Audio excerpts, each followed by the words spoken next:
शांति। Om Shanti. Good morning.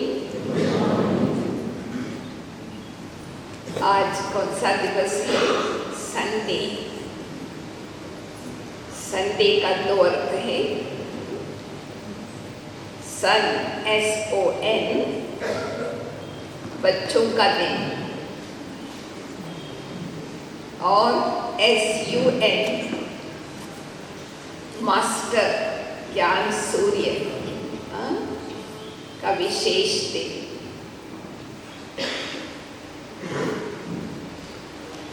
कई बार बाबा भी पूछते हैं और हम भी पूछते हैं कि हम बाबा के बच्चे बने हैं क्या? अपने भाग्य के कारण बाबा के बच्चे बने हैं या बाबा के बच्चे बनने के बाद हम अपने भाग्य बना रहे हैं?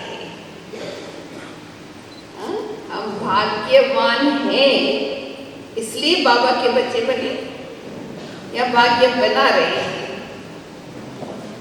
आप में से जो समझते हैं हम भाग्यवान हैं इसलिए हम बाबा के बच्चे बने, हाथ उठाओ। एक ही बात के लिए हाथ उठाना, सब बात के लिए नहीं। जो समझते हैं हम बाबा के बच्चे बने हैं भाग्य बनाने के लिए, हाथ उठाओ। और जो समझते दोनों ही हैं, हम भाग्यवान भी हैं और भाग्य भी बना रहे हैं। वो एक गीत भी है ना, तकदीर जगाकर आई हूं। जगी हुई है तकदीर तभी तो हम आए, परंतु और तकदीर को जगाने के लिए भी आए, भाग्य बनाने के लिए। तो भाग्य बनाने की कितनी तरीके बाबा ने बताया है, बाद में सुनाएंगे। परंतु भाग्यवान बच्चों की क्या निशानियां होंगी? हम भाग्यवान हैं मुख से बोलने की जरूरत नहीं, हमारे जीवन से ही दूसरों को अनुभव हो। ये बहुत लकी है। जैसे कोई लकी ड्रॉ टिकट लकी उनको मिल जाता है तो उसकी फेस से मालूम पड़ता है कि इसने विन किया लकी ड्रॉ। टिकट तो कईयों ने लिया पर इसको मिली है। तो ऐसे दुनिया के अंदर 7 बिलियन आत्माएं हैं और हमको भगवान ने उनमें से एक हमको चुना है, तो है तो भाग्य। परंतु वो हमारी फेस पर ऐसे दिखाई देना चाहिए। जो भाग्यवान आत्माएं हैं उनकी क्या निशानियां होंगी? आज बाबा स्पष्ट सुना रहे हैं, तो उसको सुन करके अपने आप को चेक करें। ये सब निशानियां हमारे जीवन से दूसरों को दिखाई देता है। और दूसरी बात बाबा आज अंडरलाइन करा रहे हैं कि यथाशक्ति ये शब्द निकाल दो, सदा शब्द उसके बदले ऐड करो। बाबा की महिमा में कभी नहीं कहेंगे यथाशक्ति सर्वशक्तिवान, वो सदा सर्वशक्तिवान है और वो हमको सर्वशक्तियां वर्षे में देता है, तो हम क्यों यथाशक्ति नंबर 1? तो इसलिए बाबा को ये शब्द अच्छा नहीं लगता। नंबरवार, यथाशक्ति, कभी कभी, ये सब बाबा को पसंद नहीं है। बाबा को क्या पसंद है? सदा, निरंतर, अखंड। तो ऐसी आत्माएं ही सत्युग के आदि में आएंगे। तो आज हम सभी इसी स्वमान की स्थिति पर बैठ करके मुरली सुनेंगे कि हम भाग्यशाली आत्मा हैं। कितने बार? 100 भाग्यशाली है, 1000 भाग्यशाली है, 10,000, लाख, मिलियन, मल्टी मिलियन, वो आप सोच लो। तो परंतु जरूर इस स्वमान पर खुशी खुशी में बैठ करके बाबा भाग्य विधाता का महावाक्य सुनेंगे। ये बहुत बड़ी बात है नशे की। बाबा हमको वर्षे में, भाग्य हमारा वर्षा है। ये कभी सुना नहीं है? भाग्य भगवान हमको वर्षे में देता है, इसलिए हमको मांगने की जरूरत नहीं। तो ऐसे ईश्वरीय नशे में बैठ करके हम बाबा के महावाक्य आज सुनेंगे, तो हमको पता चलेगा कि हम कितने लक्की हैं, कितने तकदीरवान हैं। बाप दादा सभी बच्चों के मस्तक पर भाग्य की रेखाएं देख रहे हैं। हर एक बच्चे के मस्तक पर भाग्य की रेखाएं लगी हुई है।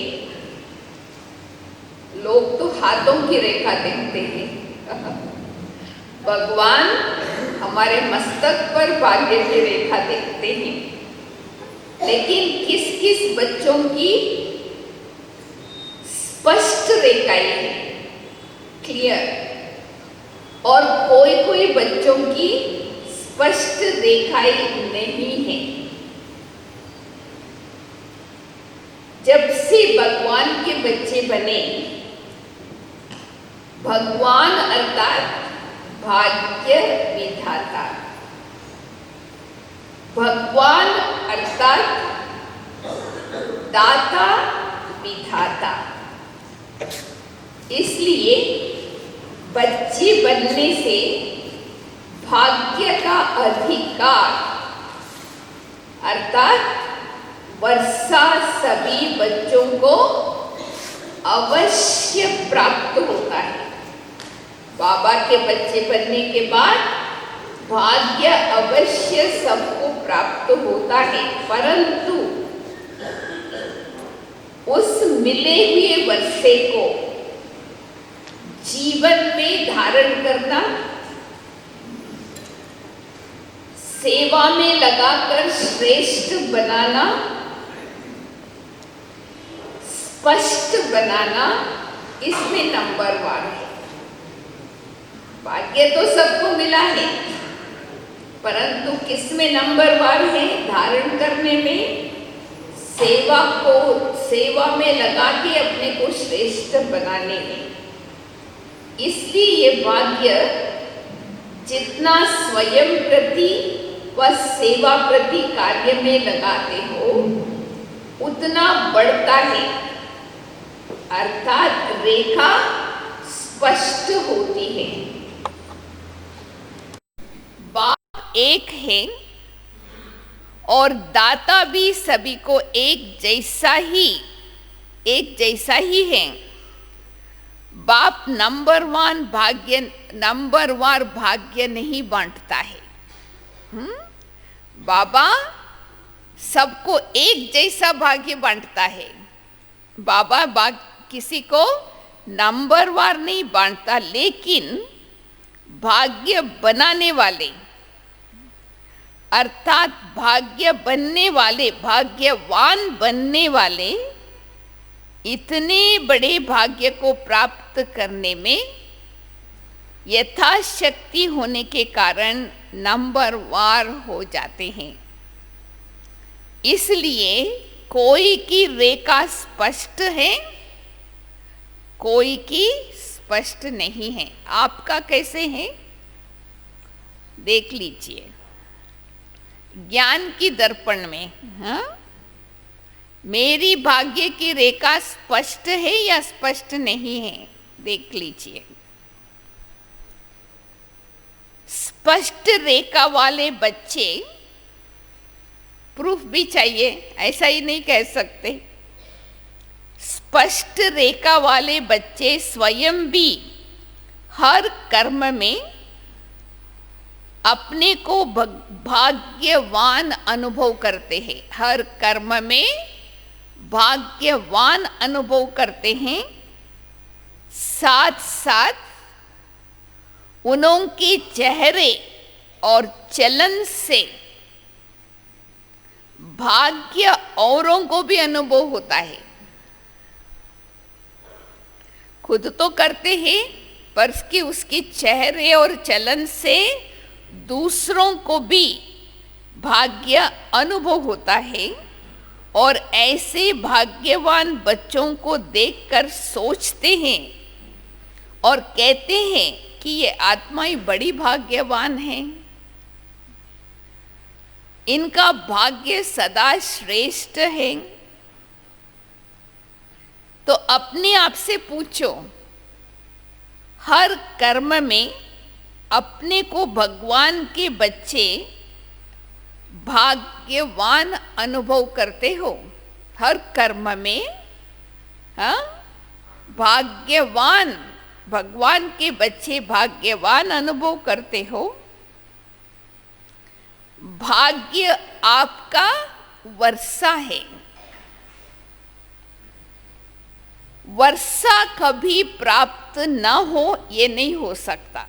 बच्चे बनने के बाद वर्षा प्राप्त न हो ये नहीं हो सकता। भाग्य को वर्षे के रूप में अनुभव करते हो या मेहनत करनी पड़ती है? वर्षे में मेहनत नहीं लगता, वो तो मुफ्त में मिल जाता है। तो भाग्य को वर्षे में अनुभव करते हो या मेहनत अनुभव करते हो? वर्षा सहज प्राप्त होता है, मेहनत से नहीं। इसलिए कहते ना कि जन्म सिद्ध अधिकार, बर्थ राइट है। वर्षा हमारा राइट है, इसमें मेहनत नहीं करना पड़ता है। लौकिक में भी बाप के खजाने पर वर्षे पर बच्चे का स्वतः ही अधिकार होता है और नशा रहता है। वर्षा है, नशा रहता है कि बाप का वर्षा मिला हुआ है। ऐसे भाग्य का नशा है? हाथ उठाओ, सबको है। थोड़ा थोड़ा शिकल में दिखाई नहीं देता है, छिपा हुआ है वो बादल के पीछे। देखो अभी सूरज आता है तो दिखाई पड़ता है ना रोशनी। अगर भाग्य का सितारा छिपा हुआ है तो बादल के पीछे नहीं दिखता। नशा रहता है कभी कभी या सदा? इसमें नंबरवार नहीं। तो बाबा पूछते, ऐसा भाग्य का नशा है, वह चढ़ता है उतरता रहता है, ऊपर नीचे। अविनाशी वर्षा है तो कितना नशा होना चाहिए? नशा भी अविनाशी होना चाहिए ना। वर्षा अविनाशी है तो नशा विनाशी क्यों? वो भी नशा अविनाशी होना चाहिए। एक जन्म तो क्या, अनेक जन्मों का भाग्य जन्म सिद्ध अधिकार है। ऐसे फलक से वर्णन करते हो। मुरली मध्यदल बेटा क्लास कन्नड़दल। तो ऐसे फलक से वर्णन करते हो, सदा भाग्य की झलक प्रत्यक्ष रूप में औरों को दिखाई दे। हाँ? भाग्य की झलक सदा चेहरे पर दिखाई दे। फलक और झलक दोनों है। हाँ? फलक माना नशा, झलक वो चेहरा चमकता हुआ, दोनों हैं। मर्ज रूप में है या इमर्ज रूप में है? कोई कोई ब्राह्मण बहुत होशियार होते, हम तो दिखाना नहीं चाहते हैं, हम तो गुप्त रखते हैं। पर गुप्त नहीं हो सकता। जैसे शराब जो पीते हैं ना, उसको जो नशा चढ़ता है वो गुप्त रह सकता है क्या? हाँ, वो किसी को बोलता नहीं है मैंने पिया है, पर सबको मालूम पड़ जाता है। तो हम भी तो नशा है तो छिपा नहीं सकते, पर मर्ज क्यों हो जाता है? हाँ? बादल के पीछे क्यों चला जाता है नशा? सोचो। भाग्यवान आत्माओं की निशानी, अभी नोट करो, बाबा स्पष्ट बता रहे हैं। भाग्यवान आत्माओं की निशानी, पहला, भाग्यवान आत्मा सदा चाहे गोदी में पलती, चाहे गलीचों पर चलती, झूले में झूलती, मिट्टी में पाँव नहीं रखती। भाग्यवान आत्मा सदा चाहे गोदी में पलती है, चाहे गलीचों पर चलती हैं, झूले में झूलती हैं, पर मिट्टी में पाँव नहीं रखते। कभी पाँव मैले नहीं होते।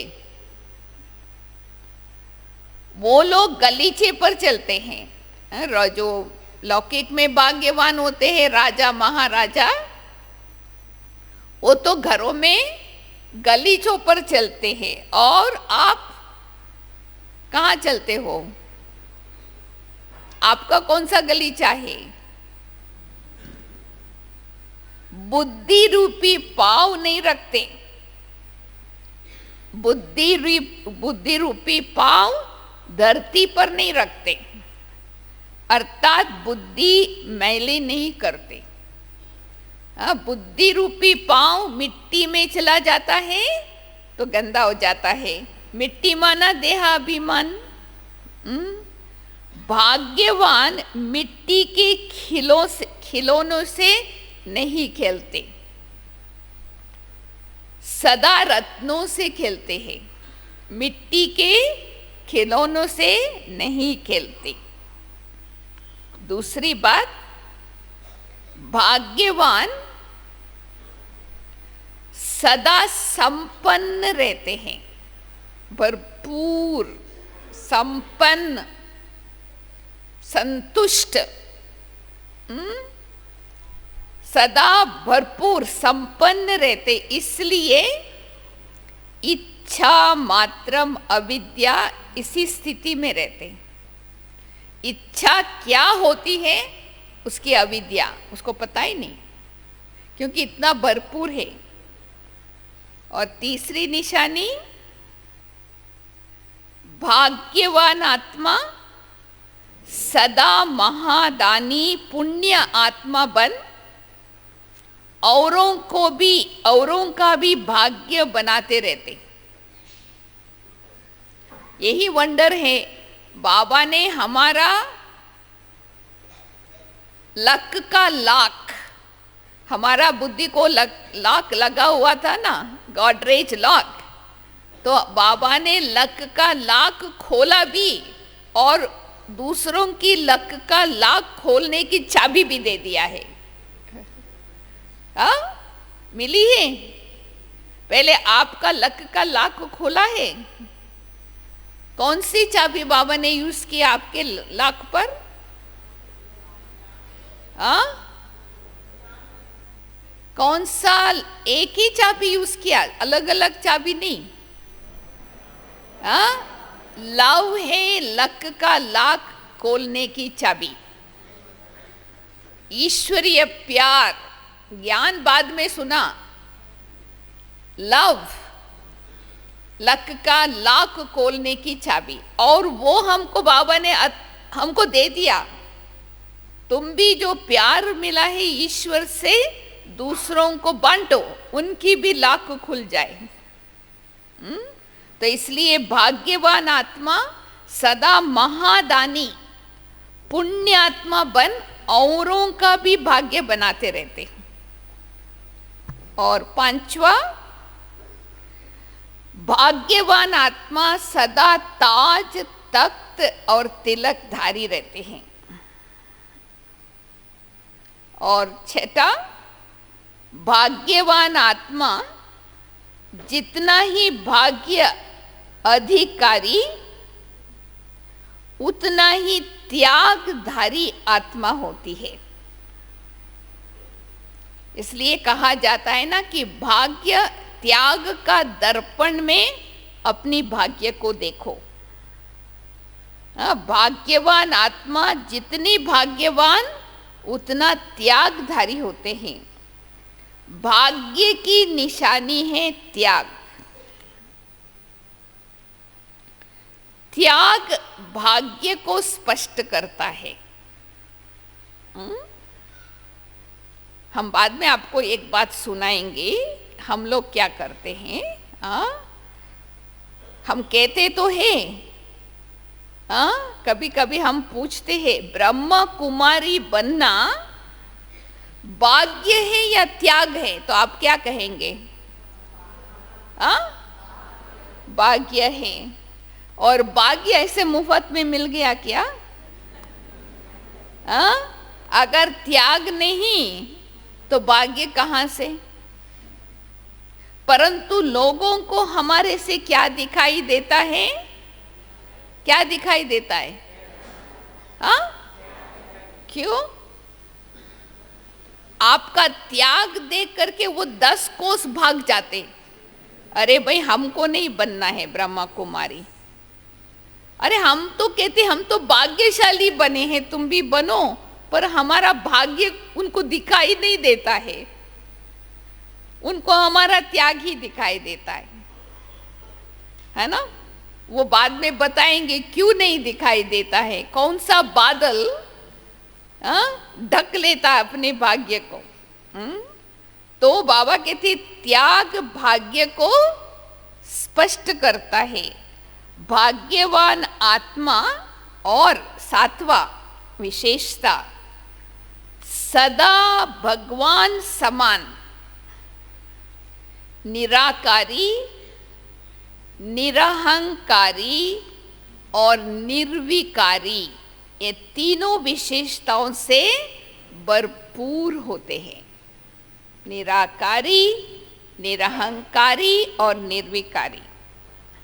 तो ये सब निशानियां अपने में अनुभव करते हो तो अपने आप को 7 डेज कोर्स दो। 7 बात बताए ना बाबा ने, 7 बातें। उसको एक एक को अपने सामने रखो, फिर चेक करके देखो। भाग्यवान की लिस्ट में तो हो ही, देयर इज नो डाउट।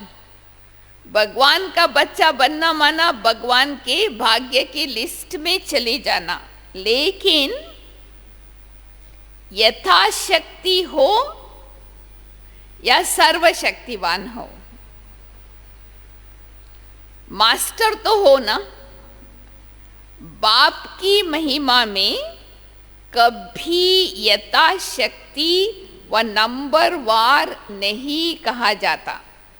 क्या कहते? सदा सर्वशक्तिवान है। कभी ये कहा भगवान आप यथाशक्ति सर्वशक्तिवान हो, भगवान आप नंबरवार सर्वशक्तिवान हो। ये नहीं कहा। हाँ, सदा सर्वशक्तिवान है। तो बाबा भी चाहते हैं कि हम भी भाग्यवान बनने में यथाशक्ति नहीं, सदा रहे। तो बाबा कहते हैं मास्टर सर्वशक्तिवान, फिर यथाशक्ति क्यों? कहते हैं हम मास्टर सर्वशक्तिवान, फिर यथाशक्ति क्यों? सदा शक्तिवान। यथा शब्द को बदल सदा शक्तिवान बनो और बनाओ। ये शब्द निकाल दो, यथाशक्ति। नंबर वार सदा शब्द ऐड करो। कौन सी जोन आए हैं आज? सभी वरदान भूमि में पहुंच वरदानों से झोली भर रहे हो ना। वरदान भूमि के एक एक चरित्र में, कर्म में विशेष वरदान भरे हुए हैं। यज्ञ भूमि में आकर, हर एक को टर्न मिलता है ना, सेवा का टर्न। यज्ञ भूमि में आकर चाहे सब्जी काटते हो, अनाज साफ करते हो, इसमें भी यज्ञ सेवा का वरदान भरा हुआ है।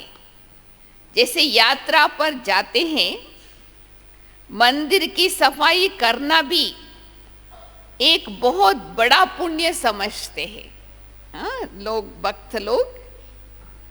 इस महातीर्थ मधुबन क्या है? महातीर्थ स्थान या वरदान भूमि के हर कर्म में, हर कदम में वरदान ही वरदान भरे हुए हैं। कितनी झोली भरी है? पूरी झोली भर कर के जाएंगे या यथाशक्ति? जो भी जहां से भी आए, मेला मनाने आए हो, मधुबन में एक संकल्प भी ये काम दे रहे हैं बाबा। जो भी मधुबन जाते हैं, चाहे सेवा का टर्न है, ऐसे भी जाते हैं, मधुबन में एक संकल्प भी, एक सेकंड भी व्यर्थ ना जाए। ये अटेंशन, समर्थ बनने का अभ्यास अपने स्थान पर भी सहयोग देगा। अगर मधुबन में अगर हम समर्थ बनेंगे, समर्थ बन करके आएंगे अपने अपने स्थान पर, वो भी हमको सहयोग मिलेगा। पढ़ाई और परिवार, पढ़ाई का भी लाभ और परिवार का भी लाभ विशेष करना है, दोनों। बाप दादा सभी जोन वालों को सदा वरदानी महादानी बनने की मुबारक दे रहे हैं। लोगों का उत्सव समाप्त हुआ, लेकिन आपका उत्सव बड़ा उत्सव सदा है। ब्राह्मणों के लिए रोज ही उत्सव है, लोगों के लिए साल में एक बारी दीपावली, एक बारी होली। हमारे लिए हर दिन होली है, हर दिन दीपावली है, सदा उत्सव है, सदा बड़ा दिन है। क्योंकि हर दिन मुबारक ही मुबारक है। वो तो एक दिन कहते हैप्पी दीपावली, बस। हम तो रोज ही हैप्पी करते, मुबारक ही मुबारक है। महाराष्ट्र सदा महान बनाने के वरदानों से झोली भरने वाले हैं। और कर्नाटक वाले क्या करेंगे बताओ? कर्नाटक क्या करेंगे? नाटक करेंगे। कर्नाटक क्या नाटक करेंगे? ऐसे नाटक करेंगे जो देखने वाले वंस मोर कहे, या कहे बस करो बस करो। क्या करेंगे? बाबा कहते कर्नाटक वाले सदा अपने हर्षित मुख द्वारा भाषा नहीं आती है ना, तो मुख से तो हर्षित मुख तो रख सकते। अपने हर्षित मुख द्वारा स्वयं भी सदा हर्षित और दूसरों को भी सदा हर्षित बनाने वाले। समझा होमवर्क मिला क्या?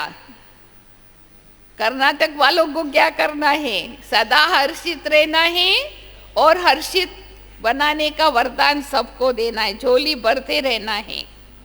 और यूपी वाले क्या करेंगे? सदा शीतल नदियों के समान शीतलता का वरदान से शीतल देवियों बन, शीतल देवी दूसरों को बनाओ। शीतलता से सदा सर्व के सभी प्रकार के दुख दूर करो। तो ये भी लेसन हम सबके लिए है।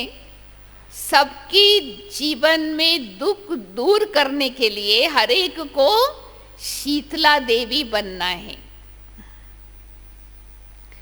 जब तक जैसे नहीं, कहाँ फायर होता है तो किसको बुलाते हो? फायर ब्रिगेड, फायर इंजन को बुलाते हो। वो क्या करते हैं? पानी डाल के आग को बुझाते हैं। तो अभी सारी दुनिया आग में जल रही है, तो उनकी दुखों को दूर करने के लिए हमको क्या बनना है? हाँ, ज्वाला देवी नहीं बनना है, शीतला देवी बनना है। ऐसे वरदानों से झोली भरो। अच्छा, सदा श्रेष्ठ भाग्य के स्पष्ट रेखादारी, सदा बाप समान सर्वशक्तियां संपन्न, संपूर्ण स्थिति में स्थित रहने वाले, सदा ईश्वरीय झलक और भाग्य की फलक में रहने वाले, हर कर्म द्वारा भाग्यवान बन भाग्य का वर्षा दिलाने वाले, ऐसे मास्टर श्रेष्ठ भाग्यवान बच्चों को बाप दादा का याद, प्यार और नमस्ते। आपको पता है ना, हर संडे हमको ब्रह्म भोजन मिलता है। और ब्रह्म भोजन का मतलब है वैरायटी खाना। हाँ, तो आपको ये मिला एक कोर्स, फर्स्ट कोर्स। हाँ, तो खाया सभी ने अच्छी तरह से, अभी हजम भी करना है, अभी साइड डिश मिलेगा। हाँ, तो पहला बड़ी दादियों से अव्यक्त बाप दादा का मुलाकात, सीक्रेट है ही नहीं। बड़ी दादियों से भी जो बात करता है बाबा सभी सुनते हैं। हाँ, कोई परवाह नहीं। हाँ, कोई भी वो महावाक्य चोरी कर सकते हैं, चोरी चोरी धारण कर लो, मना नहीं है।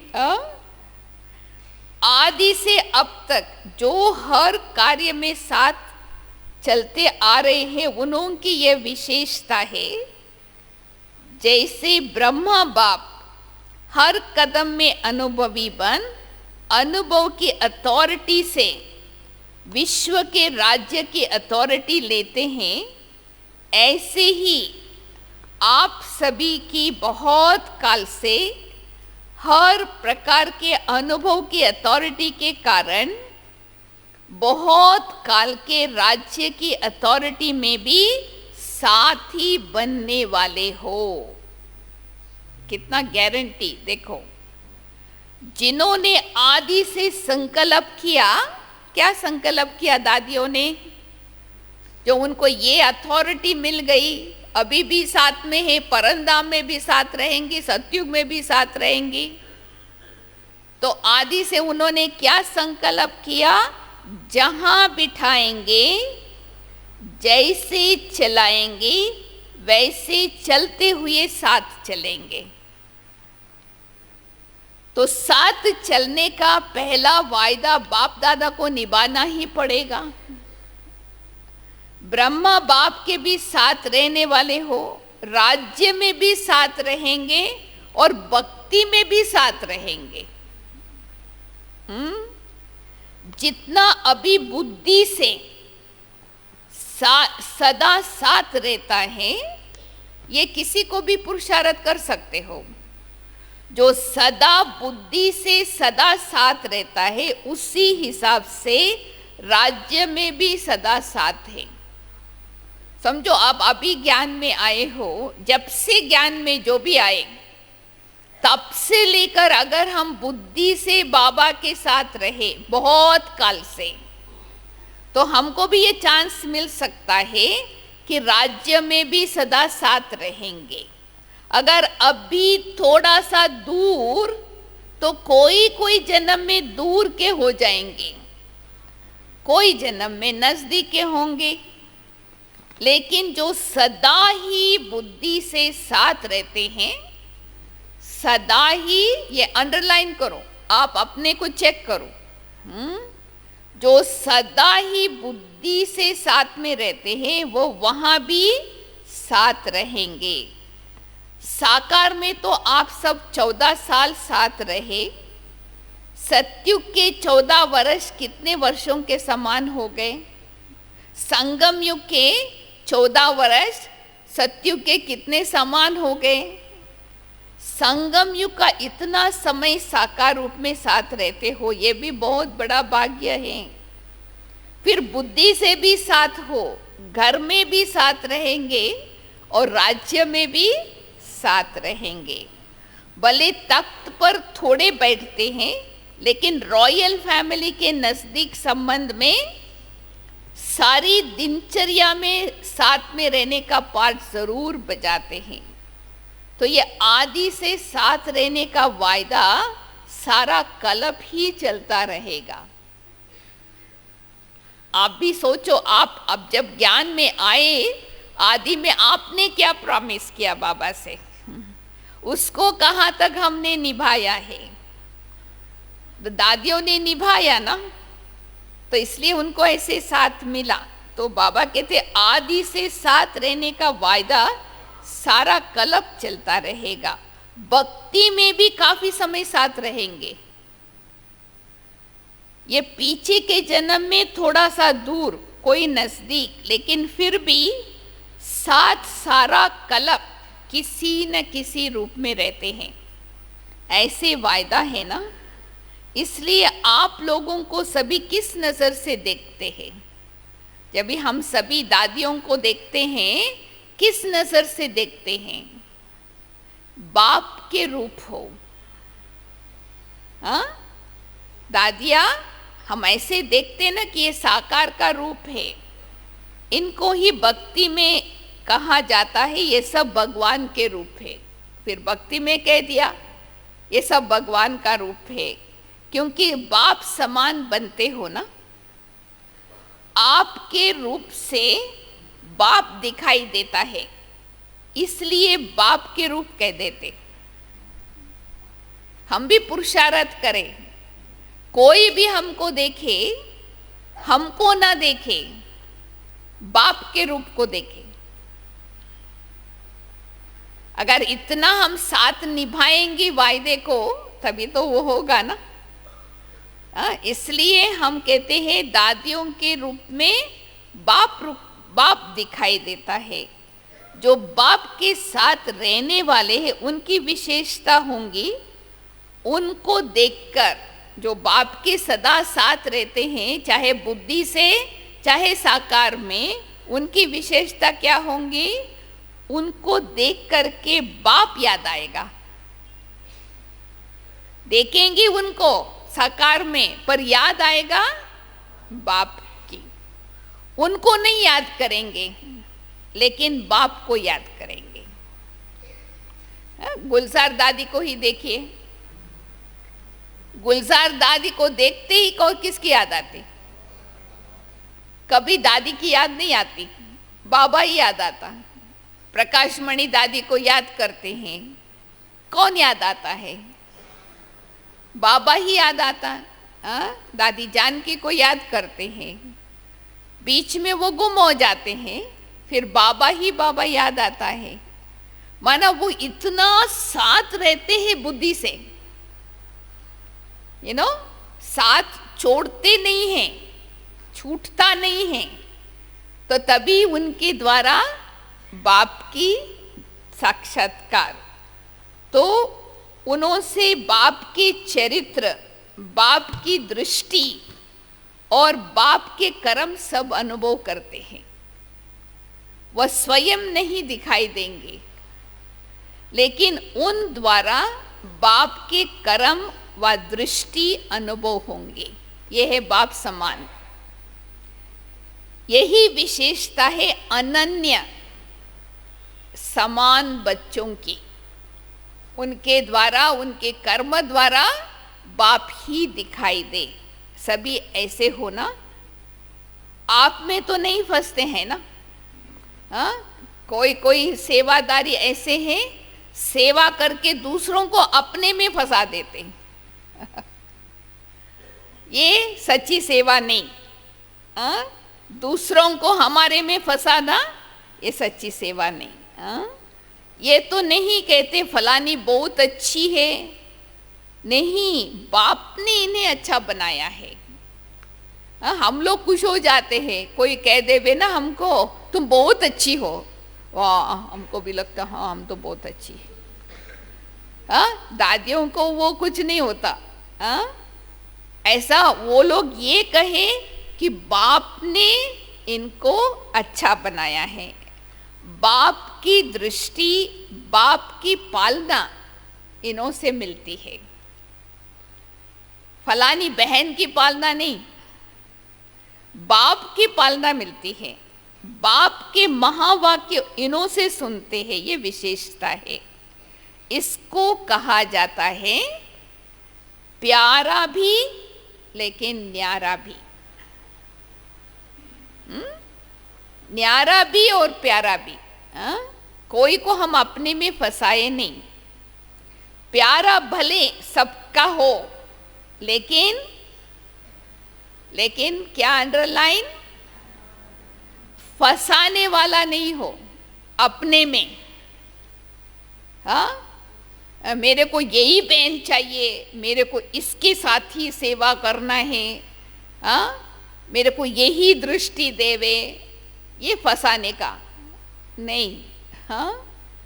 प्यारा भले हो पर फंसाने वाले नहीं। बाप के बदले आपको याद ना करे। बाप के बदले आपको याद न करे। बाप की शक्ति लेने के लिए, बाप के महावाक्य सुनने के लिए आपको याद करे। इसको कहा जाता है प्यारा भी और न्यारा भी। ऐसे ग्रुप है ना, कोई तो विशेषता होंगी ना जो साकार की पालना ली है। आप लोगों के पास आएंगे तो क्या पूछेंगे? अभी दादियों के मिलने जाते हैं तो हम क्या पूछते दादियों से? बाबा क्या करता था, कैसे चलता था, यही याद आएगा ना। ऐसी विशेष आत्माएं हो, इसको कहते हैं डिवाइन यूनिटी। सबके द्वारा वही अनुभव होता है, डिवाइन यूनिटी। डिवाइन की स्मृति दिलाए, डिवाइन बनाते हैं। डिवाइन यूनिटी में कौन आ सकता है? खुद भी डिवाइन बने, दूसरों को डिवाइन माना दिव्यता की स्मृति दिलाए और उनको भी दिव्य बनाए। इसको कहा जाता है डिवाइन यूनिटी। 50 बरस अविनाशी रहे हो तो अविनाशी भव की मुबारक हो। ये गोल्डन जुबली का ईयर था ना। कई आए, कई चक्कर लगाने गए। आप लोग तो अविनाशी हो, अनादि हो। अनादि भी साथ, आदि भी साथ। वतन में साथ रहेंगे तो सेवा कैसे करेंगे? आप तो थोड़ा सा आराम भी करते हो। यहाँ स्थूल वतन में शरीर को आराम भी चाहिए। बाप को आराम की आवश्यकता नहीं। अभी ब्रह्मा बाबा को अव्यक्त हो गए ना, अव्यक्त को आराम की जरूरत नहीं। हाँ, बाबा कहते अव्यक्त को आराम की जरूरत नहीं।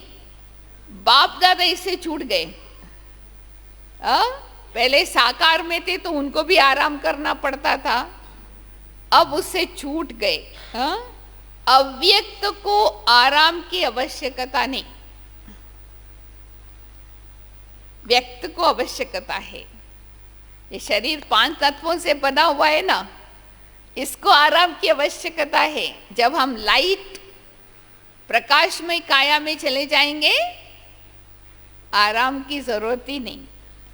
इसमें आप समान बनाए तो काम खत्म हो जाए। फिर भी देखो, जब कोई सेवा का चांस बनता है तो बाप समान अथक बन जाते हो, थकते नहीं हो। दादिया फिर भी साकार में होते हुए भी अगर ऐसी कोई सामने सेवा आ जाए, अथक होकर के करते, थकते नहीं हैं। और खास प्रकाशमणि दादी को बचपन से बाप ने ताजदारी बनाया है, आती ही सेवा की जिम्मेवारी का ताज पहनाया है। जब से दादी प्रकाशमणि आई तब से उनको क्या कहते थे, मुन्नी मम्मा, मुन्नी मामा 3/4। तब से लेकर उनको सेवा का ताज मिल गया।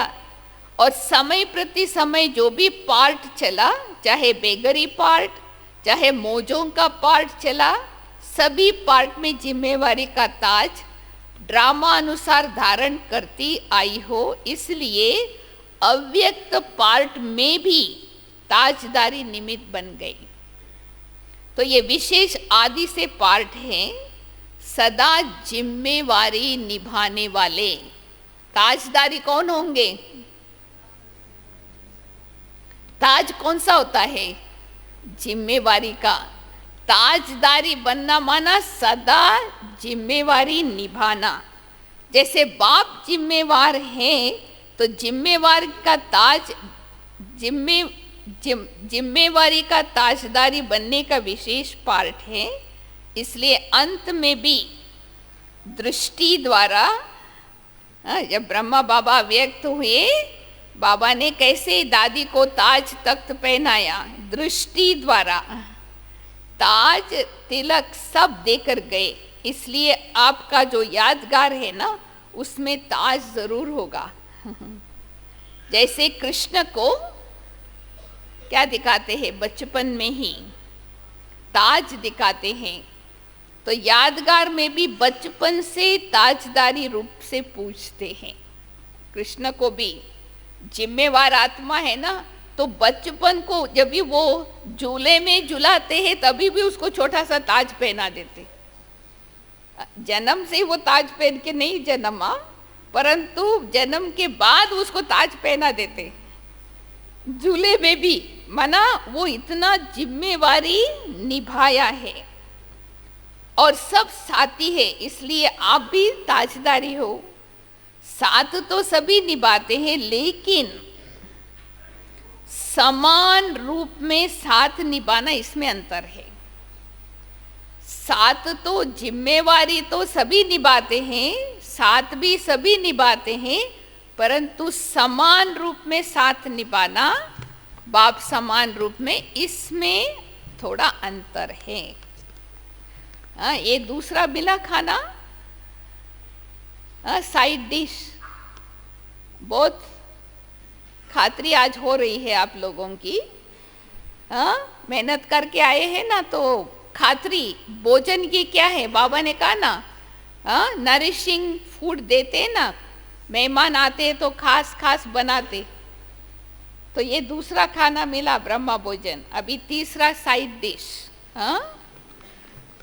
आज बाबा कुमारों से विशेष बात करते हैं। कुमार अर्थात कितने कुमार है, हाथ उठाओ सिर्फ थोड़ा सा, बहुत थोड़े हैं। माताएं बहनों के हिसाब से तो थोड़े हैं। तो कुमार का डेफिनेशन क्या? निर्बंधन। सबसे बड़ा बंधन कौन सा है? मन के व्यर्थ संकल्पों का, इसमें भी निर्बंधन है कुमार।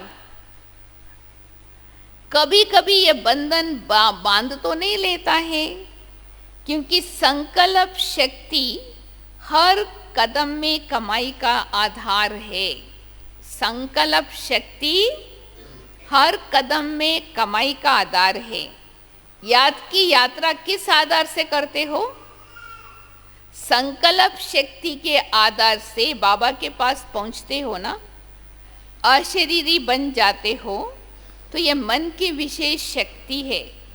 व्यर्थ संकल्प मन की शक्ति को क्या करता है? व्यर्थ संकल्प मन की शक्ति को कमजोर कर लेता है। इसलिए इस बंधन से भी मुक्त। कुमार अर्थात दूसरा अर्थ क्या? बताओ कुमार। कुमार का दूसरा अर्थ क्या? आज बाबा बहुत चढ़ा रहे आपको। सदा तीव्र पुरुषार्थी है कुमार। कभी कभी नहीं, सदा तीव्र पुरुषार्थी। क्योंकि जो निर्बंधन होगा उसकी गति स्वतः ही तीव्र होंगी। जैसे पंछी निर्बंधन है तो वो जल्दी उड़ती है ना। हाथी को बांध के रख दो तो बेचारा चल भी नहीं सकता। तो निर्बंधन है कुमार, तो सदा तीव्र पुरुषार्थी हो सकता है। कुमार अर्थात तीव्र पुरुषार्थी, क्योंकि जो निर्बंधन होगा उसकी गति स्वतः तीव्र होगा। बोझ वाला धीमे गति से चलेगा, डग्गे गाड़ी जैसा। डग्गे गाड़ी कैसा चलता है? टक टक टक करके। बोझ वाला धीमे गति से चलेगा, हल्का सदा तीव्र गति से चलेगा। अभी समय के प्रमाण कौन सा समय चला गया सबके लिए? चलने का टाइम चला गया। और कौन सा समय चला गया? समय प्रमाण पुरुषार्थ का समय चला गया। अभी पुरुषार्थ नहीं, अभी तीव्र पुरुषार्थ। ऐसे पुरुषार्थ नहीं चलेगा। अब तीव्र पुरुषार्थी बन मंजिल पर पहुंचना है। फिर हम आपको सुनाएंगे मुरली के बाद तीव्र पुरुषार्थ किसको कहा जाता है। पुरुषार्थ तो कर रहे हैं, ऐसा नहीं चलेगा। अभी तीव्र पुरुषार्थ। दूसरा एक देश कुमारों को एक्स्ट्रा। कुमारों ने पुराने व्यर्थ के खाते को समाप्त कर लिया है। नया खाता समर्थ खाता है, पुराना खाता व्यर्थ है। तो पुराना खाता खत्म हुआ। वैसे भी देखो, व्यवहार में कभी पुराना खाता रखा नहीं जाता है। व्यापार में पुराने खाते को खत्म कर देते, पुराने को समाप्त कर आगे खाते को बढ़ाते रहते हैं। तो यहाँ भी पुराने खाते को समाप्त कर सदा नए ते नया हर कदम में समर्थ हो, हर संकल्प समर्थ हो। जैसे बाप वैसे बच्चे। बाप समर्थ है तो बच्चे भी फॉलो फादर समर्थ बन जाते हैं। अभी किसके साथ बात करेंगे? अभी चौथा डिश है। आज तो बहुत खाना मिल रहा है आपको। अभी माताओं को, माता ही सब हाथ उठाओ, मेजॉरिटी तो है। देखो माताएं उठाओ, उठाओ, सब माताएं उठाओ। कितनी सारी माताएं है। तो बाबा कहते हैं माताएं किस एक गुण में विशेष अनुभवी है? बताओ माताएं। सहनशीलता। और वो विशेष गुण कौन सा है माताओं में? किसी ने कहा त्याग है, किसी ने कहा सहनशीलता है, और भी कोई गुण है? दया। और भी कोई गुण है? बाबा कहते हैं आपको ही पता नहीं आपकी विशेषता क्या। देखा माताओं का स्वरूप विशेष रहम दिल का होता है। सच्ची है, बाबा सच बोल रहा है। फिर पहले क्यों नहीं बताया? हाँ, माताएं रहम दिल होती है। आप बेहद की माताएं हो, हाँ, वर्ल्ड मदर है, हाँ? तो बेहद की माताओं के प्रति, बेहद की आत्माओं के प्रति रहम आता है। तो जब रहम आता है तो क्या करती हो? आती है रहम, तो फिर क्या करती हो? जो रहम दिल होते हैं वो किसके बिना नहीं रह सकते? बताओ माताई। अब अगर आप बेहद की माताई हो और बेहद की आत्माओं के प्रति आपको रहम आता है तो किसके बिना नहीं रह सकते हो? हाँ, क्या? हाँ, जो रहम दिल होते हैं वो सेवा के सिवाय नहीं रह सकते। जब रहम दिल बनते हो तो अनेक आत्माओं का कल्याण हो ही जाता है। इसलिए माताओं को दूसरा नाम, सबको एक नाम मिल रहा है सबको। हाँ, कौन सा नाम? नहीं, जब रहम दिल बनते हो तो अनेक आत्माओं का कल्याण हो ही जाता है, इसलिए माताओं को कल्याणी भी कहते। हाँ, अनेकों का कल्याण हो जाता है आपकी रहम से। कल्याणी अर्थात कल्याण करने वाले। जैसे बाप विश्व कल्याणकारी कहते हैं, वैसे माताओं की विशेष बाप समान टाइटल मिल गया माताओं को। क्या टाइटल मिला? बाप समान कल्याणी टाइटल मिला हुआ है। आपके नाम के बाद में रख दो कल्याणी। सरनेम होता है ना, सरनेम। तो माताओं का सरनेम क्या? कल्याण करने वाली कल्याणी। ऐसा उमंग आता है, क्या से क्या बन गए। स्व परिवर्तन से औरों में भी उत्साह उमंग आता है। हद की और बेहद की सेवा का बैलेंस है। हद की सेवा माना फैमिली की सेवा और बेहद की सेवा बैलेंस है। उस सेवा से तो हिसाब चुकतू होता है। लौकिक में जब आप सेवा करते हैं तो वो क्या होता है? हिसाब किताब चुकतू होता है, वो हद की सेवा है। आप तो बेहद की सेवादारी हो। जितना सेवा का उत्साह उमंग स्वयं में होगा उतना सफलता होंगी।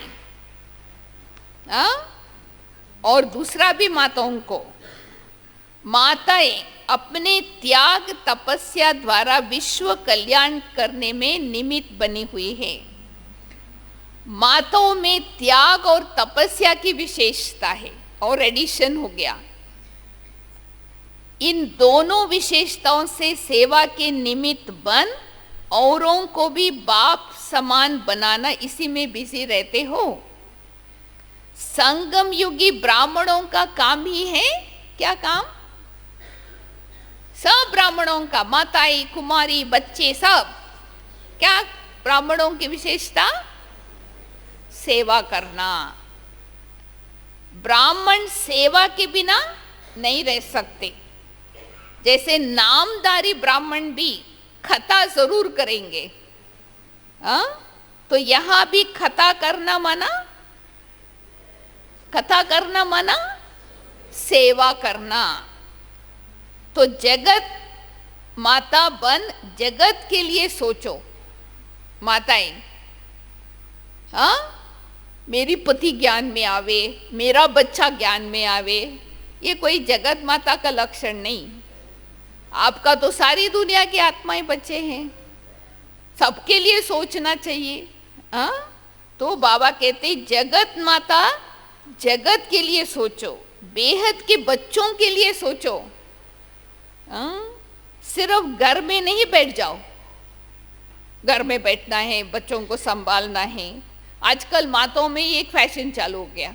बच्चों में मोह नहीं होता है, वो ग्रैंड चिल्ड्रन में कहते मेरे पोतरे को संभालना है। विदेश में फिर लोग क्या कहते, मेरे को कुत्ते को वॉकिंग ले जाना है, वो कुत्ते को ही बच्चा बना लेते। अभी कुत्ते को संभालने वाले कोई नहीं है घर में, मेरा कुत्ता बीमार है, उसको हॉस्पिटल ले जाना है बेचारे को। यहाँ पर तो कहते हैं ना, मेरा बच्चा बीमार है, पोतरा बीमार है। वहाँ तो जिनावर कोई बच्चा बना लेते, पर यहाँ तो अपने बच्चे में मोह नहीं, पोतरे में चला जाता है। नहीं, सिर्फ घर में नहीं बैठ जाओ, बेहद के सेवादारी बन आगे बढ़ते चलो। हद में तो 63 जन्म हो गए, कितने जन्म बिताया, अभी बेहद सेवा में आगे बढ़ो। सुना माताई, क्या आपको होमवर्क मिली? बाकी बाबा अभी विदाई के समय सभी बच्चों को याद प्यार दे रहे हैं। उन दिनों में ऐसा होता था, ये 1985 की मुरली है ना, तो बाबा विदाई के समय भी कुछ वरदान देते थे। सभी तरफ के स्नेही सहयोगी बच्चों को बाप दादा का विशेष स्नेह संपन्न याद प्यार स्वीकार हो। आज बाप दादा सभी बच्चों को क्या वरदान दे रहे हैं? सदा निर्विघ्न भव, विघ्न विनाशक बन, विश्व को निर्विघ्न बनाने के कार्य की विदाई दे रहे हैं, बधाई दे रहे हैं। हर बच्चा यही श्रेष्ठ संकल्प करता है, सेवा में सदा आगे बढ़े। ये श्रेष्ठ संकल्प सेवा में सदा आगे बढ़ा रहा है और बढ़ाता रहेगा।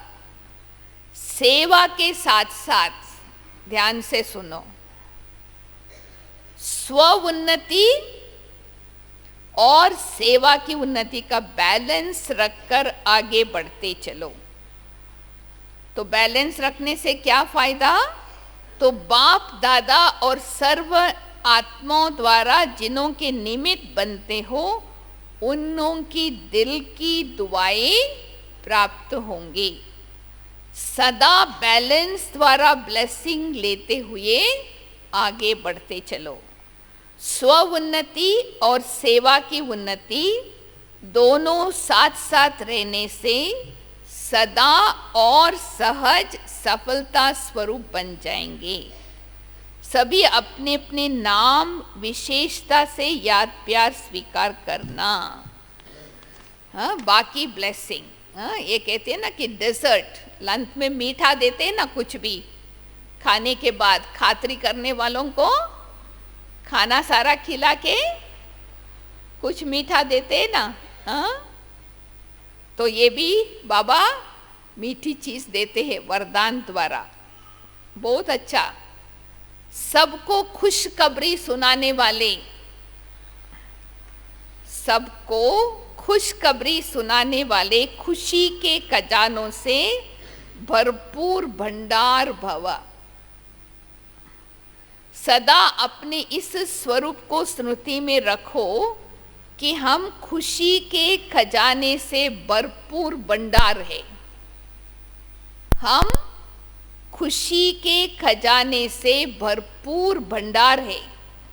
जो भी अनगिनत और अविनाशी खजाने मिले हैं, उन खजानों को स्मृति में लाओ, स्मृति में लाओ। सिर्फ ऐसे दबा के नहीं रखना है। जो अनगिनत खजाना मिला है, अनगिनत अविनाशी, उसको स्मृति में लाओ। खजानों को स्मृति में लाने से क्या होगा? खुशी होंगी, और जहां खुशी है वहां सदा काल के लिए दुख दूर हो जाते हैं। खुशी और दुख साथ में नहीं रह सकता। जितनी खजानों की स्मृति रखेंगे उतना दुख दूर हो जाता। खजानों की स्मृति से आत्मा समर्थ बन जाती है और व्यर्थ समाप्त हो जाता है। व्यर्थ आने का कारण ही है विस्मृति। खजानों की विस्मृति, जो मिला है वो नहीं सोचते, जो मेरे पास नहीं है वही सोचते, इसलिए व्यर्थ चलता है। और वो भी क्यों सोचते हैं? क्योंकि हम कंपैरिजन करते हैं, इसके पास इतना है मेरे पास इतना नहीं है, इसको इतना मिला मेरे को इतना नहीं मिला। हमको भी याद है जब भी हम बाबा के साथ बैठ कर के ट्रांसलेशन करते थे ना, कोई कोई को बाबा लंबा वरदान देता था, कोई कोई को एक लाइन, तो इसमें भी असंतुष्ट हो जाते थे लोग। अरे इनको एक ही लाइन का वरदान मिला, मेरे को तो इतना लंबा मिला। इसमें भी असंतुष्ट, खुशी नहीं, कंपैरिजन। वरदान तो वरदान है ना, लाइन क्या, एक शब्द भी इनफ है, परंतु कंपैरिजन, वहां पर भी बाबा ने इसको लंबा दृष्टि दिया, मेरे को तो देखा भी नहीं, ऐसा कर दिया। अरे बाबा के सामने भी गई, दृष्टि भी लिया, फिर नीचे दुखी होकर के आ गए। ऐसे भी हमने आत्माओं को देखा है। परंतु जो मिला है वो खुशी में नाचो ना। अगर हम ये से कंपैरिजन करेंगे तो हमारा मिली हुई खजाना भी गुम हो जाएगा। इसलिए दूसरों को क्या मिला वो नहीं देखो, ये भी नहीं सोचो यो हम ज्ञान में कितना देरी से आए, दादियों को कितना मिला, अभी कम से कम आए तो से, अभी भी और भी बहुत लोग देरी से आने वाले हैं, उन्हों का क्या होगा। आप लोग तो फिर भी अव्यक्त बाबा से मिले, अभी तो अव्यक्त मिलन का पार्ट चल रहा है, कुछ समय के बाद ये भी खत्म हो जाएगा। फिर जो बाद में आएंगे ज्ञान में, आप लोगों को देख करके कहेंगे, अरे आप अव्यक्त बाबा से मिले क्या? जैसे हम लोग कहते हैं ना, वो आप साकार बाबा को देखा, अब तो कितनी भाग्यशाली हो। तो आप लोगों के लिए लोग कहेंगे, अरे आप तो अव्यक्त बाबा से मिले, वरदान लिया। तभी हमको अपनी खुशी जागृत होंगी। क्यों नहीं हम अपने आप को जागृत करके रखे, जो मिला है। तो मिला है वो काउंट करो, जितना हमको, whatever you deserve you get। जो मेरे को मिलना है वो तो मिलेगा ही। कंपेयर नहीं करो, दूसरों की थाली में नहीं देखो। खाने पर बैठते ऐसे लोग करते, इसको मिला ये थाली, मेरे को नहीं मिला। अरे तुमको भी थाली में और कुछ मिला, वो खाना चालू करो, दूसरा मिलेगा नहीं, मेरे को वही चाहिए जो उसको दिया है, जैसे बच्चे करते। एक कंपैरिजन नहीं, खुशी गुम हो जाता है। तो बाबा कहते कि खजानों की स्मृति से आत्मा समर्थ बन जाते, व्यर्थ समाप्त हो जाता है। भरपूर आत्मा कभी हलचल में नहीं आती। क्यों, क्या, कैसे, ये हलचल में नहीं आती। वह स्वयं भी खुश रहती और दूसरों को भी खुशखबरी सुनाती। बस खुशी जैसा खुराक नहीं, इसलिए खुश रहो और खुशखबरी सुनाओ, खुशी बांटो। स्लोगन है, योग्य बनना है, योग्य बनना है तो कर्म और योग का बैलेंस रखो। योग्य आत्मा, चाहे वो पूजनीय योग्य, गायनीय योग्य, सिमरणीय योग्य, कोई भी प्रकार के योग्यताओं के आधार से योग्य बनेंगे ना, तो वो योग्यताएं कैसे आएंगे? कर्म और योग का बैलेंस। कई बार हम सुनते हैं ना कि कर्म योग, हम कहते हैं ना, लोग समझते कर्म योग माना खाना बनाना, सफाई करना, यही कर्म योग है। कर्म योग माना हर कर्म योग में रह करके करना।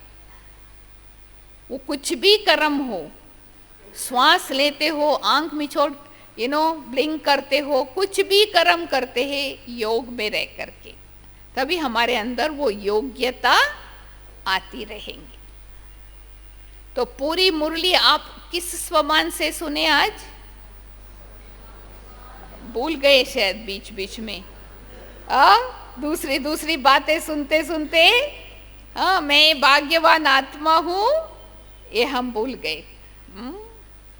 नो, जितना आप अनेकों का भाग्य बनाएंगे तो आपको कमीशन मिलेगा, तो आपका भाग्य बढ़ेगा। हाँ? अगर हम भाग्य बांटेंगे नहीं तो हमारा भाग्य कैसे बढ़ेगा, है ना? तो इसलिए बाबा कहते हैं भाग्य बनाने की 4 विधि बाबा ने बताई है। हर एक यूज कर सकते। सबसे पहला बहुत सहज विधि, बाबा ने तो भाग्य का लाख खोल दिया है, अभी भाग्य बनाने का तरीका भी सिखा दिया है। तो सबसे पहली विधि है भाग्य विधाता की हाथ पकड़ लो, बस आपका भाग्य बन ही गया, और कुछ नहीं करना है। भाग्य विधाता बाबा के हाथ पकड़ के चलो। अभी प्रश्न है, शिव बाबा को हाथ है क्या पकड़ने का? वो तो लिंग है, बिंदु है। तो हाथ माना श्रीमत, श्रीमत का हाथ। अगर हम बाबा के श्रीमत पर कदम कदम पर चलेंगे, हमारा भाग्य बनता ही जाएगा। एक विधि।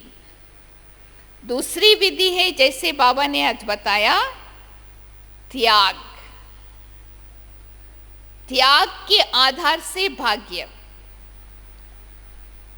तो जैसे हमने कहा ना कि ब्रह्म कुमारी बनना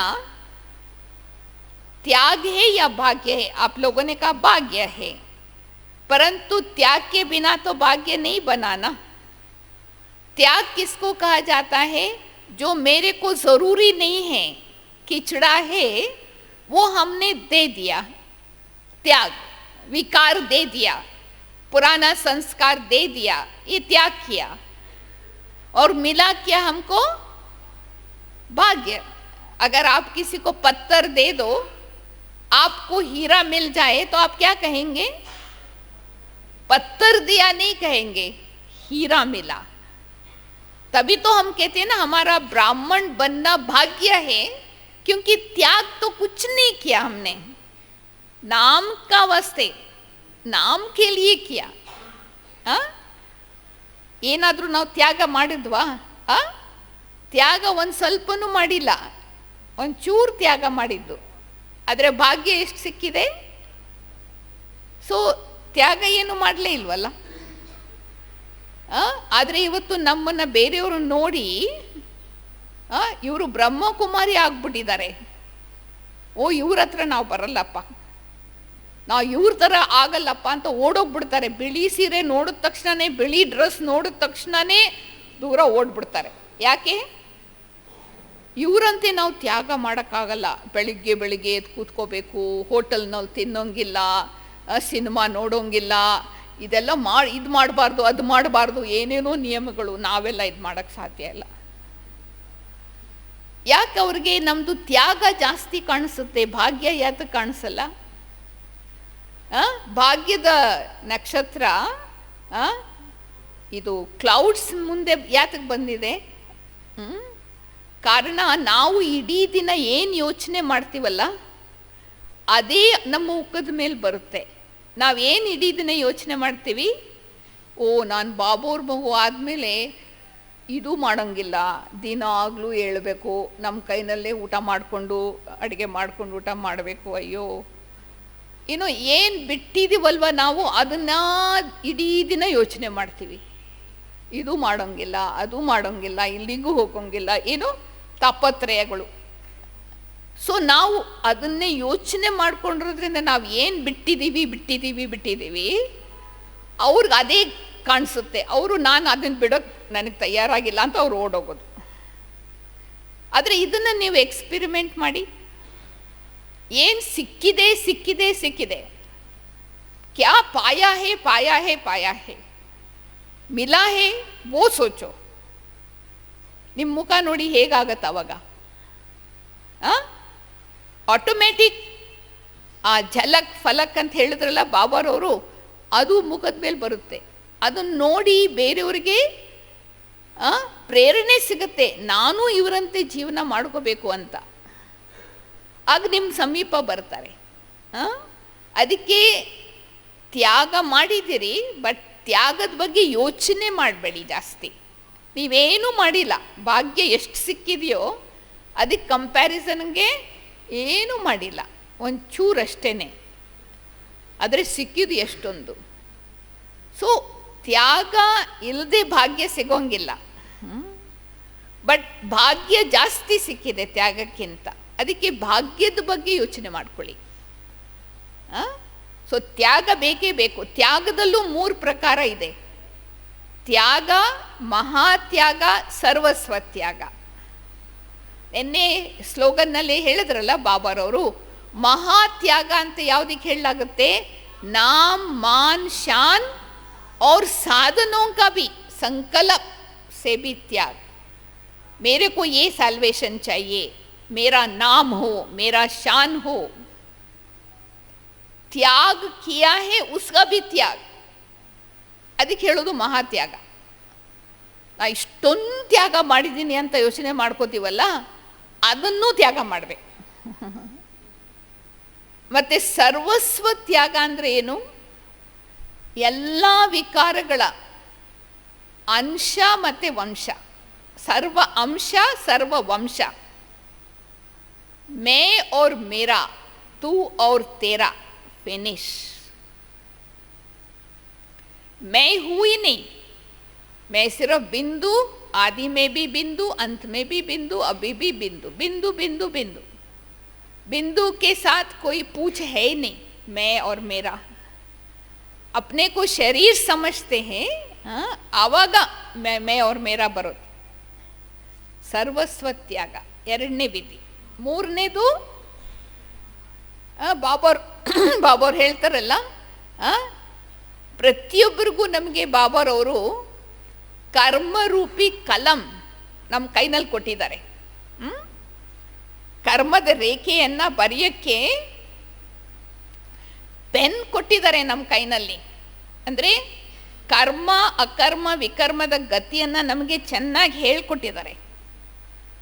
ಯಾವುದಕ್ಕೆ ಕರ್ಮ ಅಂತ ಹೇಳ್ತಾರೆ, ವಿಕರ್ಮ ಏನು, ಅಕರ್ಮ ಏನು ಎಲ್ಲ ಹೇಳ್ಕೊಟ್ಟಿದ್ದಾರೆ. ಆದರೆ ಬಾಬಾರವರು ನಮ್ಮ ಕರ್ಮದ ರೇಖೆಯನ್ನು ಅವ್ರು ಬರೆಯಲ್ಲ, ನಾವೇ ನಮ್ಮ ಕರ್ಮದ ರೇಖೆಯನ್ನು ಬರ್ಕೋಬೇಕು. ಸೊ ಅದಕ್ಕೆ ನಾವು ನಮ್ಮ ಕರ್ಮದ ರೇಖೆಯನ್ನು ಎಷ್ಟು ದೊಡ್ಡದಾಗಿ ಬರಿಬೋದು, ಎಷ್ಟು ಡೀಪಾಗಿ ಬರಿಬೋದು, ಅಷ್ಟು ನಾವು ಮಾಡ್ಕೊಳ್ಬೋದು. ಅಂದರೆ ನಾವು ನಮ್ಮ ಭಾಗ್ಯವನ್ನು ಎಷ್ಟು ಶ್ರೇಷ್ಠ ಕರ್ಮ ಜಾಸ್ತಿ ಮಾಡ್ತೀವಿ, ಅಷ್ಟು ನಮ್ಮ ಭಾಗ್ಯ ಹೆಚ್ಚುತ್ತಾ ಹೋಗುತ್ತೆ. ಆದರೆ ಕರ್ಮ ಮಾಡೋದ್ರ ಮೊದಲು ಯೋಚನೆ ಮಾಡಿ ಕರ್ಮ ಮಾಡಬೇಕು. ಕರ್ಮ ಮಾಡಿದ ಮೇಲೆ ಯೋಚನೆ ಮಾಡಿದ್ರೆ ಅದು ನಮ್ಮದು ಶ್ರೇಷ್ಠ ಕರ್ಮ ಇಲ್ಲ. ಅದೇ ಜ್ಞಾನಿಗೂ ಮತ್ತು ಅಜ್ಞಾನಿಗೂ ವ್ಯತ್ಯಾಸ. ಜ್ಞಾನಿ ಅಂದರೆ ಯಾರು? ಮೊದಲು ಯೋಚನೆ ಮಾಡಿಬಿಟ್ಟು ಕರ್ಮದ ಕಾನ್ಸಿಕ್ವೆನ್ಸನ್ನು ಯೋಚನೆ ಮಾಡಿಬಿಟ್ಟು ಕರ್ಮ ಮಾಡ್ತಾರೆ. ಅಜ್ಞಾನಿ ಅಂದರೆ ಕರ್ಮ ಮಾಡಿದ ಮೇಲೆ ಪಶ್ಚಾತ್ತಾಪ ಪಡ್ಕೊಳ್ತಾರೆ. ಸೊ ಕರ್ಮದ ರೇಖೆಯನ್ನು ಬರೆಯೋಕ್ಕೆ ಪೆನ್ನು ಎಲ್ಲರ ಕೈನಲ್ಲೂ ಸಿಕ್ಕಿದೆ. ಆದರೆ it is up to you. ಪ್ರತಿಯೊಬ್ಬರು ನಿಮಗೆ ಎಷ್ಟು ಶ್ರೇಷ್ಠ ಕರ್ಮ ಮಾಡೋಕ್ಕೆ ಇಷ್ಟ ಇದೆಯೋ ಅದನ್ನು ಮಾಡ್ಬೋದು. ಯಾರು ನಿಮ್ಮನ್ನು ನಿಲ್ಲಿಸಕ್ಕೆ ಹೋಗಲ್ಲ. ಅದು ಮೂರನೇ ವಿಧಿ. ನಾಲ್ಕನೇ ವಿಧಿ ಏನು? ಸಮಯದ ಪಹಚಾನ್, ಸ್ವಯಂ ಕಿ ಪಹಚಾನ್ और समय की पहचान. ಯಾರಿಗೆ ಸ್ವಯಂ ಪಹಚಾನ್ ಇದೆಯೋ ಅವರಿಗೆ ಸಮಯದ ಪಹಚಾನು ಇರುತ್ತೆ. ಸಮಯದ ಮಹತ್ವ ನಾವು ಇವಾಗ ತಿಳ್ಕೋಬೇಕು. ಏಕೆಂದರೆ ಪ್ರತಿಯೊಂದು ಕಾರ್ಯದಲ್ಲೂ ಸಮಯಕ್ಕೆ ಮಹತ್ವ ಇದೆ. ಈಗ ರೈತರು, ಫಾರ್ಮರ್ ಸಮಯ ನೋಡಿಕೊಂಡು ಅವರು ಬೀಜ ಬಿತ್ತಬೇಕು. ಸೀಸನ್ ಇಲ್ಲದೆ ಬೀಜ ಬಿತ್ತಿದ್ರೆ ಅವ್ರಿಗೇನು ಫಲ ಸಿಗಲ್ಲ. ಆದರೆ ಸೀಸನ್ಗೆ ಸರಿಯಾಗಿ ಫಲ ಬಿತ್ತಿದ್ರೆ, ಬೀಜ ಹಾಕಿದ್ರೆ ಒಂದು ಬೀಜಕ್ಕೆ ಸಾವಿರಾರು ಫಲ ಸಿಗುತ್ತೆ. ಅದಕ್ಕೆ ನಮಗೂ ಸಹ ಕರ್ಮದ ಭಾಗ್ಯವನ್ನು ಹೆಚ್ಚಿಸ್ಕೊಳ್ಬೇಕು ಅಂದರೆ ಸಮಯದ ಅರಿವು, realization and recognition of time. ಸಂಗಮ್ ಯುಗ ಬೀಜ ಬಿತ್ತುವಂತಹ ಸಮಯ. ಅದನ್ನು ಬೇಗ ಉಪಯೋಗಿಸ್ಕೋಬೇಕು. ಸಮಯ ಹೊರಟೋಗ್ತಾ ಇದೆ. ನೆನ್ನೂ ಬಾಬೋರು ಹೇಳ್ತಾರಲ್ಲ, ಸಮಯ ಯಾರಿಗೂ ಕಾಯಲ್ಲ. ಸೊ ಬೇಗ ಸಮಯಕ್ಕೆ ಸಕ್ಕಾಗಿ ನಾವು ಬೀಜವನ್ನು ಬಿತ್ತಬೇಕು. ಅಂದರೆ ನಮ್ಮ ತನು ಮನ ಧನ ಮನಸ ವಾಚ ಕರ್ಮಣವನ್ನು ಸಫಲ ಮಾಡ್ಕೋಬೇಕು. ಪರಮಾತ್ಮನ ಕಾರ್ಯಕ್ಕೆ ಉಪಯೋಗಿಸಿ ಸಫಲ ಮಾಡ್ಕೋಬೇಕು. ಆವಾಗ ನಮ್ಮ ಭಾಗ್ಯ ತಾನೇ ತಾನಾಗೆ ಹೆಚ್ಚುತ್ತಾ ಹೋಗುತ್ತೆ. ಬಾಬಾವ್ರು ಅನೇಕ ಸಾರಿ ಹೇಳಿದಾರಲ್ಲ, ಮೊದಲು ನೀವು ಭಕ್ತಿ ಮಾರ್ಗದಲ್ಲೂ ಪರಮಾತ್ಮನ ಸಮರ್ಪಣೆ ಅಂತ ಹೇಳಿ ಬಡವರಿಗೆ ದಾನ ಕೊಡ್ತಿದ್ರಿ, ಭಿಕ್ಷಕರಿಗೆ ದಾನ ಕೊಡ್ತಿದ್ರಿ, ಆದರೆ ಅದು ಇಂಡೈರೆಕ್ಟು. ಆದರೂ ನಿಮ್ಮ ಭಾವನೆಗೆ ಭಗವಂತ ರಿಟರ್ನ್ ಕೊಡ್ತಿದ್ರು. ಆದರೆ ಈಗ ಡೈರೆಕ್ಟಾಗಿ ಭಗವಂತ ಭಾಗ್ಯವಿಧಾತ ನಿಮ್ಮ ಮುಂದೆ ಬಂದಿದ್ದಾರೆ. ನೀವು ಏನೇ ಮಾಡ್ತಿರೋ ಭಗವಂತನ ಹೆಸರಿನಲ್ಲಿ ಅದು 21 ಜನ್ಮದ ರಿಟರ್ನ್ ನಿಮಗೆ ಸಿಗುತ್ತೆ. ಅದಕ್ಕೆ ನಮ್ಮ ಪೆಹಚಾನು ಬೇಕು, ಪರಮಾತ್ಮನನ್ನು ಸಹ ನಾವು ಅರಿವು ಮಾಡ್ಕೋಬೇಕು, ಮತ್ತು ಸಮಯದ ಅರಿವು ಬೇಕು. ಈ 4 ಮೆಥಡನ್ನು ಯೂಸ್ ಮಾಡಿ ನೀವು ಭಲೆ ನೀವು ಲೇಟಾಗಿ ಬಂದಿದ್ರೂ ಸಹ ನೀವು ಫಾಸ್ಟ್ ಹೋಗಿ ಫಸ್ಟ್ ನಂಬರ್ ತಗೊಳ್ಬೋದು. ಒಂದು ವಿಶೇಷವಾಗಿ ನಾನು ನಿಮ್ಮ ಹತ್ರ ಶೇರ್ ಮಾಡ್ಕೊಳ್ಳೋಕೆ ಇಷ್ಟಪಡ್ತೀನಿ. ಒಂದು ಸತಿ ನಿಮಗೂ ಜ್ಞಾಪಕ ಇರ್ಬೋದು, ಒಂದು ಸತಿ ಅವ್ಯಕ್ತ ಬಾಬ್ದಾದರವರು ಕರ್ನಾಟಕದ ಗ್ರೂಪ್ ಜೊತೆಯಲ್ಲಿ ಮಾತಾಡ್ತಾ ಒಂದು ವಿಶೇಷ ಮಹಾವಾಕ್ಯ ಉಚ್ಚಾರಣೆ ಮಾಡಿದರು. ನಿಮಗೆಲ್ಲ ಮರ್ತೋಗಿದೆಯೋ ಏನೋ ಗೊತ್ತಿಲ್ಲ, ಬಟ್ ವಿದೇಶದಲ್ಲಿ ಅನೇಕರಿಗೆ ಇನ್ನೂ ಚೆನ್ನಾಗಿ ಜ್ಞಾಪಕ ಇದೆ. ಅವತ್ತೊಂದು ದಿವಸ ಜಯಂತಿ ಬೇನ್ ನಾನು ಲಂಡನ್ನಲ್ಲಿದ್ದಾಗ ಅವ್ರು ಜ್ಞಾಪಕ ಮಾಡ್ಕೊಳ್ತಿದ್ರು. ಕರ್ನಾಟಕದ ಆತ್ಮಗಳಲ್ಲಿ ಎಷ್ಟೊಂದು ಕರ್ನಾಟಕದ ಆತ್ಮಗಳ ಮೇಲೆ ಬಾಬಾರವರ ವಿಶ್ವಾಸ ಎಷ್ಟಿದೆ ಅಂತ. ಬಾಬಾರವ್ರು ಹೇಳಿದ್ರು, ಕರ್ನಾಟಕದ ಆತ್ಮಗಳೆಲ್ಲ ಸೇರಿ ಇವತ್ತು ಸೇವೆ ಮಾಡಿದ್ರೆ ಮಧುಬನ ಯಜ್ಞವನ್ನು ಸಹ ಇವ್ರು ನಡೆಸ್ಬೋದು ಅಂತ. ಜ್ಞಾಪಕ ಇದೆಯಾ? ಅಂದರೆ ನೀವೆಲ್ಲ ಎಷ್ಟು ಉದಾರ ದಿಲ್ನವರು, ನೀವೆಷ್ಟು ಜನರಸ್ ಹಾರ್ಟೆಡ್ಡು, ನಿಮ್ಮಲ್ಲಿ ಎಷ್ಟೊಂದು ಪರಮಾತ್ಮನ ಬಗ್ಗೆ ಭಾವನೆ ಇದೆ. ಪರಮಾತ್ಮನೇ ಆ ಮಹಾವಾಕ್ಯ ಉಚ್ಚಾರಣೆ ಮಾಡಿದ್ದಾರೆ. ನಿಮ್ಮಲ್ಲಿ ಅದೂ ಶಕ್ತಿ ಇದೆ, ಇಡೀ ಯಜ್ಞವನ್ನು ನೀವು ಬೇಕಾದರೆ ನಡೆಸ್ಬೋದು ಅಂತ ಹೇಳಿದ್ದಾರೆ. ಅಂದರೆ ನಾವು ಭಗವಂತನ ದೃಷ್ಟಿ ಎಷ್ಟು ಬೇಹದ್ನಲ್ಲಿ ನಮ್ಮ ಮೇಲೆ ಬಿದ್ದಿರೋದು ಅಂದಮೇಲೆ ನಾವು ನಮ್ಮದನ್ನು ಸಫಲ ಮಾಡ್ಕೋಬೇಕಲ್ವಾ? ಏಕೆಂದರೆ ಎಷ್ಟು ಪರಮಾತ್ಮನ ಸೇವೆಗೆ ಉಪಯೋಗಿಸ್ಕೊಳ್ತೀವೋ ಅಷ್ಟೇ ಸಫಲ ಆಗೋದು. ಹೇಳ್ತಾರಲ್ಲ, ಕಿನ್ಕಿ ದಬಿ ರಹೆಂಗಿ ಧೂಲ್ಮೆ ಕಿನ್ಕಿ ರಾಜಾ ಕಾಯ್. ಅದು ಆಗ್ತಾ ಇದೆ ಈಗ. ಅನೇಕ ಹಣವಂತರದ ಹಣ ಎಲ್ಲ ಸರ್ಕಾರದವ್ರು ತಗೊಳ್ತಾ ಇದ್ದಾರೆ. ಕೆಲವಂತೂ ನ್ಯಾಚುರಲ್ ಕೆಲಾಮಿಟೀಸ್ನಲ್ಲಿ ಹೋಗ್ತಾ ಇದೆ, ಕೆಲವಂತೂ ಅರ್ಥಕ್ವೇಕ್ನಲ್ಲಿ ಭೂಮಿನೊಳಗೆ ಹೋಗ್ತಾ ಇದೆ, ನೀರಿನಲ್ಲಿ ಹೋಗ್ತಾ ಇದೆ, ಭೂಮಿಗೆ ಹೋಗ್ತಾ ಇದೆ. ಆದರೆ ಸಫಲ ಯಾರ್ದಾಗತ್ತೆ? ಅದಕ್ಕೆ ಬಾಬಾವ್ರ ಸೇವೆಗೆ ನಾವು ಏನು ಮಾಡಬೇಕು ಅಂತ ಮನಸ್ಸಿನಲ್ಲಿ ಬರುತ್ತಲ್ವಾ, ಅದನ್ನು ಪೋಸ್ಟ್ಪೋನ್ ಮಾಡ್ಕೋಬೇಡಿ, ನಾಳೆ ಮಾಡ್ತೀನಿ ಅಂತ. ನಾಳೆ ಯಾರಿಗೆ ಗೊತ್ತು, ಇವತ್ತು ರಾತ್ರಿನೇ ಶರೀರ ಬಿಟ್ಬಿಡ್ಬೋದು. ಒಂದು ಸತಿ ಯಾರೋ ಹೇಳ್ತಿದ್ರು, ನೀವು ಭಗವಂತನ ಮೀಟ್ ಮಾಡೋಕ್ಕೆ 11 ಗಂಟೆಗೆ ಅಪಾಯಿಂಟ್ಮೆಂಟ್ ಮಾಡಿಕೊಂಡ್ರೆ 10ವರೆಗೆ ನೀವು ಸತ್ತೋಗ್ಬಿಡ್ತೀರಿ. ಅಪಾಯಿಂಟ್ಮೆಂಟೇ ಮೀಟ್ ಮಾಡಲಿಲ್ಲ. ಒಂದು ಸ್ಟೋರಿ ಹೇಳ್ತಾರಲ್ಲ, ಬೊಂಬಾಯಿನಲ್ಲಿ ಒಬ್ಬರು ಅಣ್ಣಂದ್ರಿದ್ರು, ಬಹಳ ವಾರಸ್ ಕ್ವಾಲಿಟಿ. ಅವರು ಎಲ್ಲ ತಮ್ಮ ತನು ಮನ ಧನವನ್ನು ವಿಲ್ ಮಾಡಿ ಎಲ್ಲ ರೆಡಿ ಮಾಡಿದರು ಬಾಬಾವ್ರಿಗೆ ಕೊಡಬೇಕು ಅಂತ, ಕಂಪ್ಲೀಟ್ ಸಮರ್ಪಣೆ. ಆದರೆ ಅವ್ರು ಹೇಳಿದ್ರು ಸೈನ್ ಮಾಡಿರಲಿಲ್ಲ ವಿಲ್ಗೆ, ವಿಲ್ಲೆಲ್ಲ ಬರೆದ್ಬಿಟ್ಟಿದ್ದಾರೆ ಚೆನ್ನಾಗಿ. ಆಮೇಲೆ ಹೇಳಿದ್ರು ನಾಳೆ ಬೆಳಗ್ಗೆ ಎದ್ಬಿಟ್ಟು ಸೈನ್ ಮಾಡಿ ಕೊಟ್ಬಿಡ್ತೀನಿ ಅಂತ. ಅವ್ರಿಗೇನು ಗೊತ್ತು, ರಾತ್ರಿ ಹಾರ್ಟ್ ಅಟ್ಯಾಕ್ ಆಗೋಯ್ತು. ರಾತ್ರಿನೇ ಹಾರ್ಟ್ ಫೇಲ್ ಆಗಿ ಸತ್ತೋಗ್ಬಿಟ್ರು. ಮತ್ತು ಬೆಳಿಗ್ಗೆ ಸೈನ್ ಮಾಡೋಕ್ಕೆ ಅವ್ರು ಇರಲಿಲ್ಲ.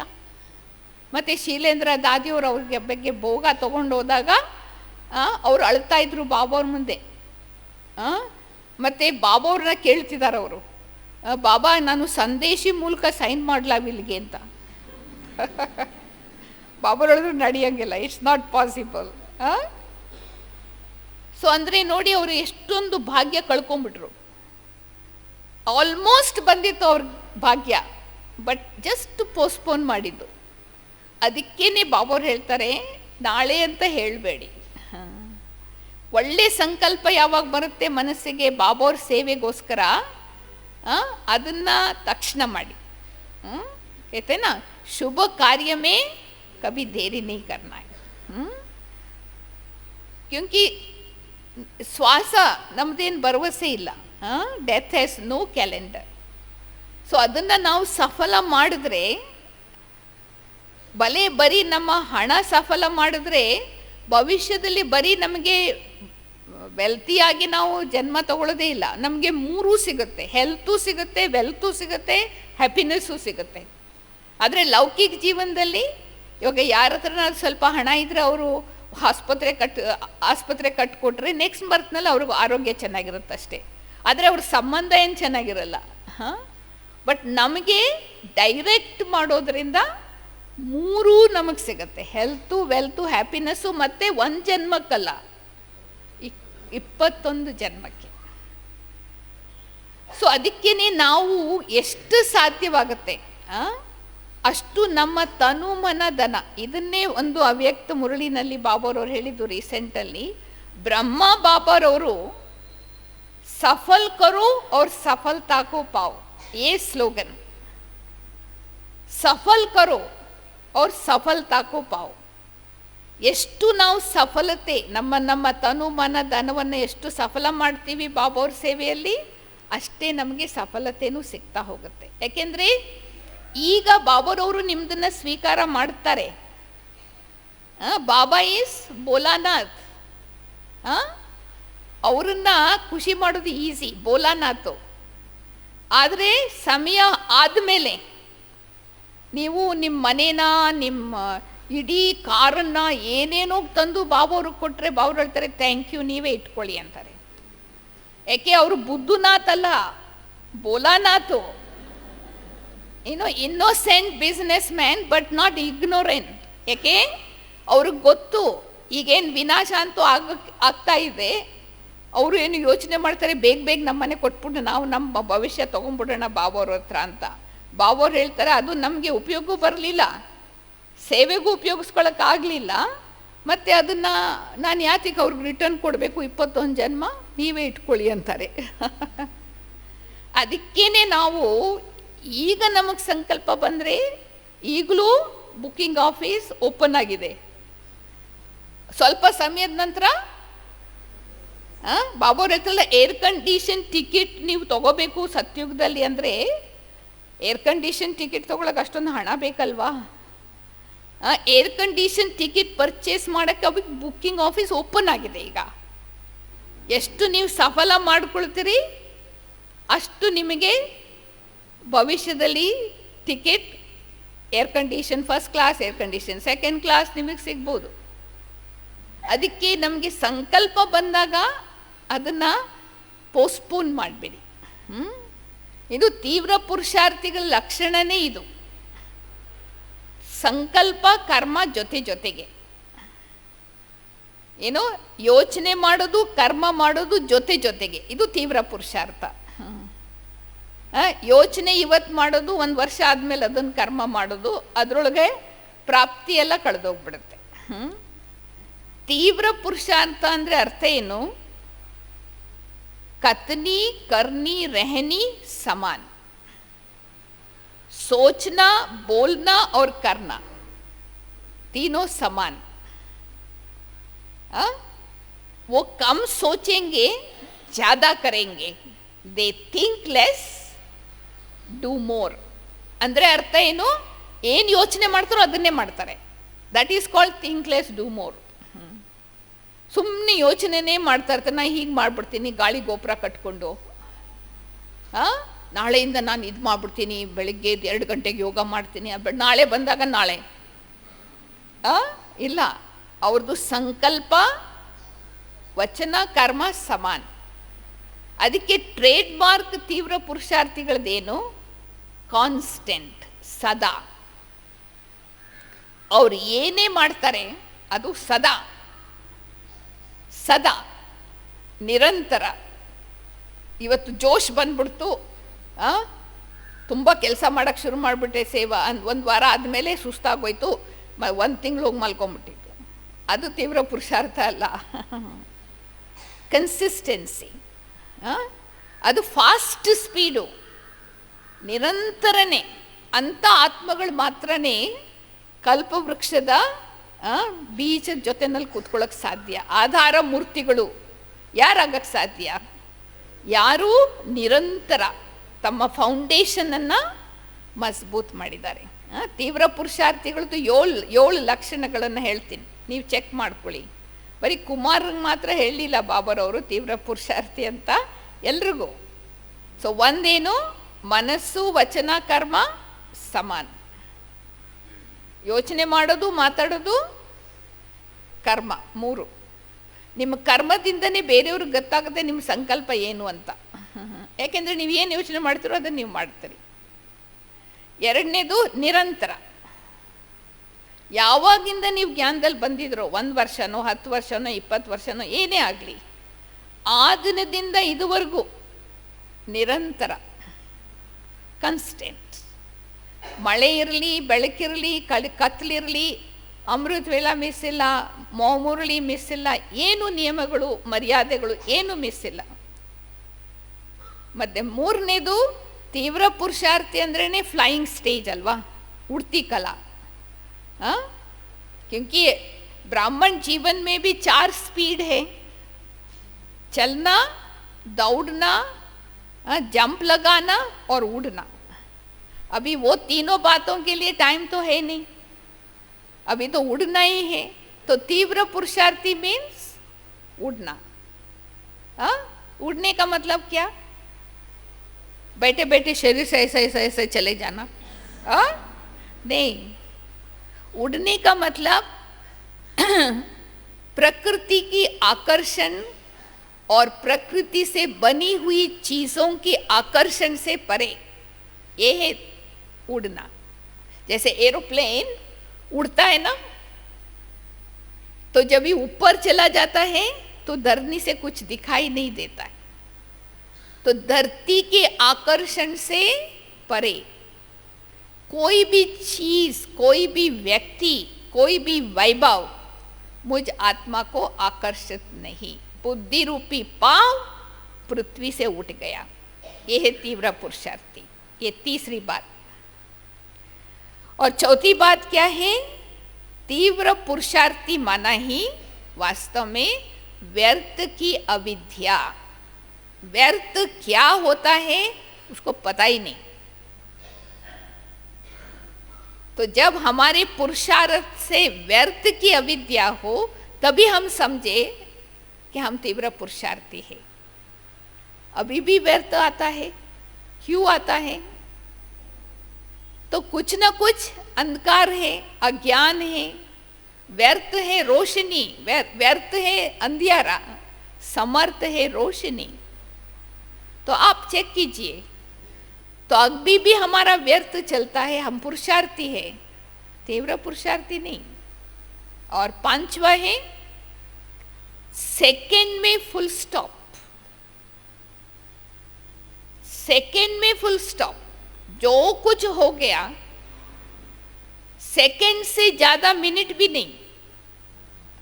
जितना टाइम ज़्यादा हम लेते हैं फुल स्टॉप लगाने में, उतना स्लो हमारा स्पीड. तो आपको कितना समय लगता है? लगाने जाते फुल स्टॉप लग जाते हैं, कामा, क्वेश्चन मार्क, आश्चर्य सूचक चिन्ह. तो माना हमारा ढीला है पुरुषार्थ, ब्रेक लूज है. अगर आपकी कार ब्रेक पावरफुल है तो जिस समय लगाते उस समय लग जाना चाहिए, एक्सीडेंट नहीं होगा. तो आप देखिए अपनी बुद्धि को, आपकी ब्रेक कैसा है. तो उसके लिए बाबा ने बहुत अच्छा स्लोगन दिया है. एक स्लोगन, जो कुछ अभी तक हुआ है अच्छा, जो अभी हो रहा है बहुत अच्छा, और कल जो होने वाला है अच्छे से अच्छा. अगर ये हम प्रैक्टिकल धारण किया तो हम सेकंड में फुल स्टॉप लगा सकते. और दूसरा, फुल स्टॉप लगाने के लिए हमारे पास सर्व शक्तियों की फुल स्टॉक चाहिए, क्योंकि हर एक परिस्थिति में अलग अलग शक्तियों का यूज करना पड़ता है। अगर हमारे पास सर्व शक्तियों का फुल स्टॉक नहीं है तो हमारा फुल स्टॉप नहीं लगेगा। तो आप चेक करके देखो कौन सी शक्ति की हमारे में कमी है। तो ये 6th पॉइंट। और दूसरा है तीव्र पुरुषार्थी माना ही ever ready, ever ready, always ready, पेट्टी बिस्तरा बंद। कोई कहाँ भी यात्रा करने जाते हैं, ट्रैवल करने, तो वो कैसा रखते हैं अपनी बोरी बिस्तरा? टैक्सी आने के बाद थोड़ी पैकिंग करना चालू करेंगे। आपको पता है फ्लाइट टाइम कौन सा है, तो टैक्सी आ गया है तो भी कहते कि थोड़ा रुको हम पैकिंग कर रहे हैं। तो आपके लिए फ्लाइट थोड़ी रुकेगा। तो एवर रेडी का मतलब कि समय के पहले इंतजाम, समय की इंतजार नहीं। ಕೆಲವರು ಹೇಳ್ತಾರಲ್ಲ, ಅಯ್ಯೋ ನಮಗೆ ಯಾವಾಗ ಟೈಮ್ ಬರುತ್ತಲ್ಲ ನಾವು ಬೇಗ ಬೇಗ ಪುರುಷಾರ್ಥ ಮಾಡಿ ಮನಸ್ಸಲ್ಲಿ ಮುಟ್ಬಿಡ್ತೀವಿ ಬಿಡಿ ಪರವಾಗಿಲ್ಲ ಅಂತ। That is not possible. हमारे अंदर जो आदत होगा ना बहुत काल का, वो अंत में भी वही आदत काम करेगा। इसलिए हमको तीव्र पुरुषार्थी बनने के लिए 2 बातों की त्याग करना है, आलस्य और अलबेलापन। आलस्य माना सुस्ती वाला, सुस्ती वालों की क्या भाषा होंगी? गे गे। अलबेलापन वालों की भाषा तो करेंगे, सोचेंगे, देखेंगे।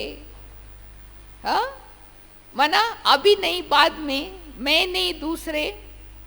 ये सब अलबेलापन आलस्य हमको छोड़ना पड़ेगा। पर यही लक्ष्य रखना है मेरे को, मुझे ही करना है और अभी करना है, अभी नहीं तो कभी नहीं। ये तीव्र पुरुषार्थी। तीव्र पुरुषार्थी माना दृढ़ता वाला ही करना है। सोच और कर्म एक, मुझे करना है और अभी करना है। साकार बाबा को भी वही बच्चे अच्छा लगता था। बाबा कहते थे कोई काम करो, वो कहते थे बाबा बाद में। कभी कभी बाबा कहते थे फलानी तुम यहाँ जगह पर जाओ, तो वो बहन कहती थी बाबा मेरा कपड़ा है ना बकेट में भीग रहा है, कल जाएंगे। फेल हो गए। दूसरी बहन को बाबा बोलते थे तुम जाओ, कहते बाबा ट्रेन चला गया। वो कहते नहीं ट्रेन आपके लिए वेट कर रहा है, जाओ। तो वो जाती थी, वो चढ़ने के बाद ट्रेन जाता था। तो बाबा को वो बच्चे अच्छा लगता था। अब कब नहीं, कल कर लेंगे नहीं, अभी। तो तभी हम तीव्र पुरुषार्थी, भले हम देरी से भी आए ना तो हम फास्ट जाके फर्स्ट ले सकते। और बाबा ने डबल विदेशियों को डबल तीव्र पुरुषार्थी का टाइटल दिया। आप लोग सोचते होंगे क्यों? कौन हल करेंगे इस पजल को? क्यों डबल फॉरेनर्स को बाबा ने कहा ये डबल फॉरेनर नहीं, ये डबल तीव्र पुरुषार्थी। इसका मतलब क्या क्या है? बोलो।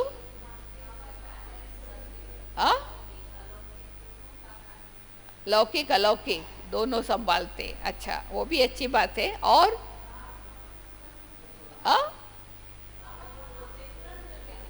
बाबा कहा तो, पर डबल पुरुषार्थ तीव्र पुरुषार्थी क्यों कहा? और विदेशियों के लिए क्यों कहा? ये डबल विदेशी नहीं, डबल तीव्र पुरुषार्थी। क्योंकि स्व सेवा और सेवा का बैलेंस, ये डबल तीव्र पुरुषार्थी। सेवा में भी तीव्रता, सेवा में भी तीव्रता और स्वउन्नति में भी तीव्रता। इसलिए वो सेवा का भी प्लान बनाते हैं और प्रैक्टिकल करते भी है। नहीं तो हम मीटिंग में ही समय चला जाता है, जब एक्शन करना होता है तो देरी हो जाता है। तो डबल विदेशियों में ये भी आदत है ना, मीटिंग करते हैं फिर कर्म में कर लेते हैं, उसमें भी तीव्रता है और इसमें भी तीव्रता है, अपनी उन्नति में भी। इसलिए सारे साल में दोनों का प्लान बनाते हैं। और हमारों मोस्टली करके विदेशियों की मीटिंग में स्व उन्नति का ज़्यादा प्लान बनता है, सेवा का आप ही हो जाता है। बाबा कराता है बाकी स्व उन्नति की तरफ ज़्यादा अटेंशन। इसलिए बाबा को सबसे प्यार है, पर डबल विदेशियों के विशेष प्यार इसलिए कि उनको स्व उन्नति का बहुत चिंता रहता है। भारत में भी आते हैं तो उनको ये रहता है कि अमृत वेला, मुरली, ट्रैफिक कंट्रोल। तो कभी कभी भारत में देखते हैं ना कि कोई कोई इतना नहीं करते हैं, तो उनको ख्याल आता है ये क्यों यहाँ क्लास में कोई नहीं आते, हम ही बैठे रहते, अमृत वेले में बाबा के कमरे में हम ही रहते, यहाँ वाले सब कहाँ गए। मना उनको ये रहता है कि हमको बाबा ने कहा उसको हमको करना है, सिर्फ सेवा के लिए नहीं, अपनी उन्नति के लिए भी जो बाबा ने कहा वो करना है। इसलिए बाबा ने उनको टाइटल दिया डबल तीव्र पुरुषार्थी। उनको याद है कि हम देरी से आए, इसलिए हमको अपनी स्पीड बढ़ाना है। ऐसा बहाना कारण बता करके हम पीछे नहीं रहेंगे। तो इसलिए अभी समझा तो क्या बनेंगे। पुरुषार्थ का समय चला गया, अभी हम ये नहीं कह सकते हाँ हम व्यर्थ के लिए पुरुषार्थ कर रहे हैं। ये माना ओल्ड फैशन एफर्ट, वो डग्गे गाड़ी जैसा चलने का। हाँ अभी भी व्यर्थ को बचाने के लिए पुरुषार्थ कर रहे हैं। वो तो व्यर्थ को आना ही नहीं है, अभी सीजन ही नहीं। अभी हमारा फॉलो फादर, तीव्र पुरुषार्थी का ये भी अर्थ है not follow brother sister. Brother sister को फॉलो करेंगे तो गलियों में फंस जाएंगे। फिर आना तो मेन रोड पर ही है, पर हम क्यों फॉलो करें। हम बाबा के पास किस लिए आए, बाबा समान बनने के लिए, फलानी भाई बहन जैसा बनने के लिए तो नहीं आए। और कोई भी भाई बहन अभी संपूर्ण नहीं बने हैं, सब पुरुषार्थ कर रहे हैं। भले हर एक से गुण उठाओ, बाकी फॉलो फादर, क्योंकि फॉलो फादर हाईवे है। हाईवे में ट्रैफिक लाइट नहीं होता है, टर्न नहीं करना है, स्टॉप नहीं करना है, सीधा जा सकते ना।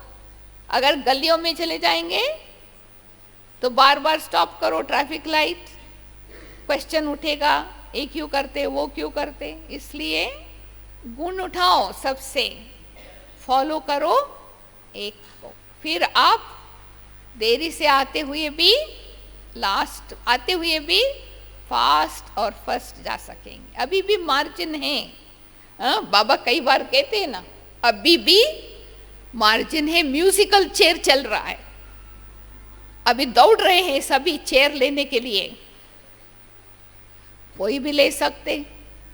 अगर आपका अटेंशन दूसरों की तरफ होगा तो आपका चेयर दूसरा ले लेंगे। जगदीश भाई ने एक क्लास में कहा था, क्यों हमारे पुरुषार्थ में ढीलापन आ जाता है, क्योंकि हम अपने चेयर को छोड़ करके दूसरों की चेयर संभालने चालू कर देते, उसका लेना चालू करते, तो फिर वो हमारा चेयर छूट जाता है। तो इसलिए जितना हो सके अपने ऊपर अटेंशन। मैं किस लिए बाबा के पास आए, अपने को चेंज करने के लिए। तो मेरी जिम्मेवारी को अपने को चेंज करना, बस मेरी जिम्मेवारी अपने को चेंज करना। मैं किसी को चेंज नहीं कर सकती हूँ, पर प्रेरणा दे सकती हूँ अपने जीवन से। जैसे मम्मा ने, धन तो मम्मा लेके नहीं आई, परंतु मम्मा भी बाबा के साथ प्लस में चली गई, क्योंकि मम्मा ने अपनी जीवन से अनेक आत्माओं को सरेंडर कराया। तो उन्होंने जो तन मन धन से सेवा की, उसकी शेयर मम्मा को मिल गई, है ना। तो वो भी हो सकता है हम ऐसे अपनी जीवन को बनाए, हमारी जीवन दूसरों को प्रेरणा दे, वो बाबा की सेवा में अपना सब कुछ दे दे। तो उसका हिस्सा भी आपको मिलेगा। हाँ, तो इसलिए अभी पीछे मुड़ के नहीं देखो, साइड भी नहीं देखो, आके बाबा को देखो, बाबा को फॉलो करते जाओ, फिर टाइम पर मंजिल पर पहुंच जाएंगे। समझा? हाँ, अपने भाग्य को कभी नहीं भूलो। और भाग्य बांटने का भी समय है बाबा का, 4 टाइम फिक्स है। अगर आप वो 4 टाइम मिक्स करेंगे तो आपका भाग्य कम होता जाएगा। एक first time of the day अमृत वेला, भाग्य विधाता बाप आता है भाग्य बांटने के लिए। So fortune is on sale अमृत वेला, you know, Fortune on sale. जितना चाहे आप फ्री ले सकते हो, मिस नहीं करने का अमृत वेला। 5 बजे के बाद सब खजानों पर lock and key, you have to wait in the queue, थोड़ा मिलेगा। नहीं तो 4-5 बजे के पहले सब खुला है, जितना चाहिए लूटो लूटो लूटो। और दूसरा मुरली, मुरली है भाग्य हमारा वर्षा। एक एक वर्षन लाखों रुपयों का है, तो आपके ऊपर जितना चाहिए लो। और तीसरा सेवा भी हमारा भाग्य है। कभी हम ऑफर करते हैं, कभी हमको दिया जाता है, वैसे भी हो। तो सेवा में कभी बहाना नहीं, माना अपना भाग्य के लिए बहाना दे दिया। बाबा तो अपनी सेवा कराएगा, आप नहीं करेंगे तो दूसरों से कराएगा, पर आपका भाग्य मिस हो जाएगा। और चौथा है बाबा की श्रीमत, जो जो बाबा डायरेक्शन देता है, अगर उसको हम मन में लाते हैं तो हमारी भाग्य की मीटर बढ़ता जाएगा। तो ये 4 विधि है भाग्य लेने का, तो वो टाइम मिस नहीं करो। इसलिए कभी कभी लौकिक में कहते हैं ना, कोई दुर्भाग्यशाली होते हैं लौकिक जीवन में, कहते हैं कि तुम क्या कर रहे थे, भगवान जब बांटने आया था तुम सोया था क्या? हाँ, कहते ना, भगवान जब भाग्य बांटने आया था तो सभी देवता जाग रहे थे, तो जब सबको भाग्य बांट के पूरा किया था, बस अभी जाने वाला था, तभी असुर उठने लगे। तो भगवान तो चला गया, पूरा हो गया टाइम। फिर सभी ने पश्चाताप किया, हो मेरा अबो प्रभु तेरी लीला, पश्चाताप किया, परंतु भाग्य तो नहीं मिला उनको। इसलिए ये भी हमको शौक चाहिए, हमको 4 बजे के बाद बिस्तरे पर नहीं सोना है। वो बिस्तरा नहीं, कांटों का शैया है। भगवान को बुलाया और आया हमारे घर में, हम सोए, तो ये कैसा होगा? तो इसलिए हमको ये होना चाहिए फिक्र, कि हम भगवान आने के पहले ही हम तैयार होके बैठे, झोली खोल के, तो भगवान ही मेरे को पहले सब कुछ दे देवे। ना, शौक रखो, तभी हम अपने भाग्य को बढ़ाते जाएंगे। ठीक है? ओम शांति। आप सभी को बहुत बहुत खास अंबिका बहन को और आप सभी को बहुत बहुत बधाइयाँ हो। आप सभी ने मिल कर के दादी जानकी को फाइनली यहाँ पर योग भवन में बुलाया। ये बहुत कमाल कर दिया। और बहुत अच्छी तरह से दादी आए और 1 दिन नहीं 4 दिन इतना बहुत सुंदर बाबा का मैसेज देने का, VIPs का इतनी सारी सेवा आप सब ने मिल कर के किया।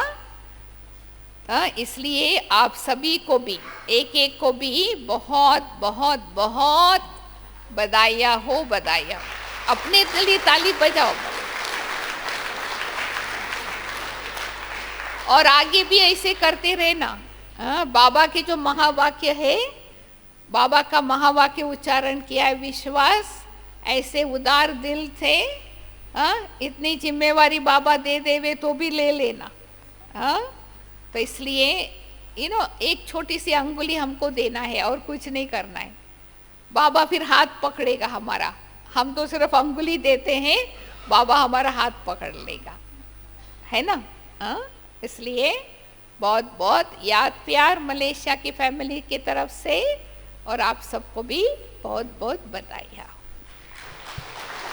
हम सबके परम आदरणीय, परम श्रद्धेय और सदा बचपन से लेकर के दीदी का जो विशेष गुण है, विशेषता जो है, वो है सदैव एक्यूरेट एंड डिसिप्लिन्ड। जो जैसे बाबा श्रीमत कहता है उस पर चलना और चलाने की उनकी जो दिल का जिगरी संकल्प जो है, वो सदा हम सबको आगे बढ़ाता आ रहा है। उतना ही नहीं, दीदी ने सारा विश्व में जो चक्कर लगाया है, बहुत बहुत सब आत्माओं को भरपूर करते हुए अपनी विशेषताओं से, अपनी तपस्या से, दिन रात की गहरी ज्ञान खजानों से भरते हुए प्यारे बाबा के वरदानों को हम सब में भरते हुए बहुत कुछ हम सबको दिया है। इसलिए मैं बहुत बहुत बहुत दीदी को सभी बेंगलुरु निवासियों की ओर से दिल व जान सिकवा प्रेम से स्वागत के साथ धन्यवाद देती हूँ। और कई भाई बहनें कह रहे थे सिर्फ आप टीचर्स का ही साइलेंस रिट्रीट कराते हैं दीदी, हम लोगों को लिए नहीं कराते हैं क्या? तो हमने कहा अभी आप सबके आगे ये रिक्वेस्ट रखेंगे, फिर जब आएंगे हमारे लिए हर बरस में एक बार टाइम काश बेंगलुरु के लिए निकाले, ताकि हम सबको आकर के विशेष प्यारे बाबा के वरदानों से, ज्ञान रत्नों से, शक्तियाँ गुणों से भरपूर करते हैं। और उनकी जो गहरी पुरुषार्थ है, जो हम सबको सदैव प्रेरणा देते हैं, वो सब भरपूर करने लिए मैं इन एडवांस मेरा दीदी के आगे आप सब की ओर से ये निमंत्रण या इन एडवांस सदा हमारे लिए टाइम निकाले बेंगलुरु के लिए, तो फिर बेंगलुरु के साथ सबको मिल जाएगा। तो ये कहते हुए फिर से उनका आने का, और हम सब बहनों को इतना सुबह दीदी का आपको सबको मालूम हो, जब से ज्ञान में आए हैं 2 o'clock अमृत वेला उनका चालू होता है, फिर सारा दिन लगातार इतना सेवाओं में व्यस्त होते हुए भी वो अथक होकर के जो करते हैं, वो हम सब के लिए विशेष प्रेरणा है। प्रैक्टिकल मूर्त है जो बाबा ने कहा, ज्ञान मूर्त, गुण मूर्त, शक्ति मूर्त उनके जीवन में हम सदा देखने को मिलता है। तो इसलिए हम माना पहले से ही प्यारे बाबा मम्मा को और दादियों को फॉलो करते हुए उन्होंने जो जीवन बनाया है, वो सारा हमें देख करके फॉलो करने का है। तो इसलिए मैं फिर से ये निमंत्रण देते हुए थोड़ी बहुत आप सब की ओर से जो प्यार है, तो वो हम उनके आगे रख रहे हैं। Thank you. ओम शांति।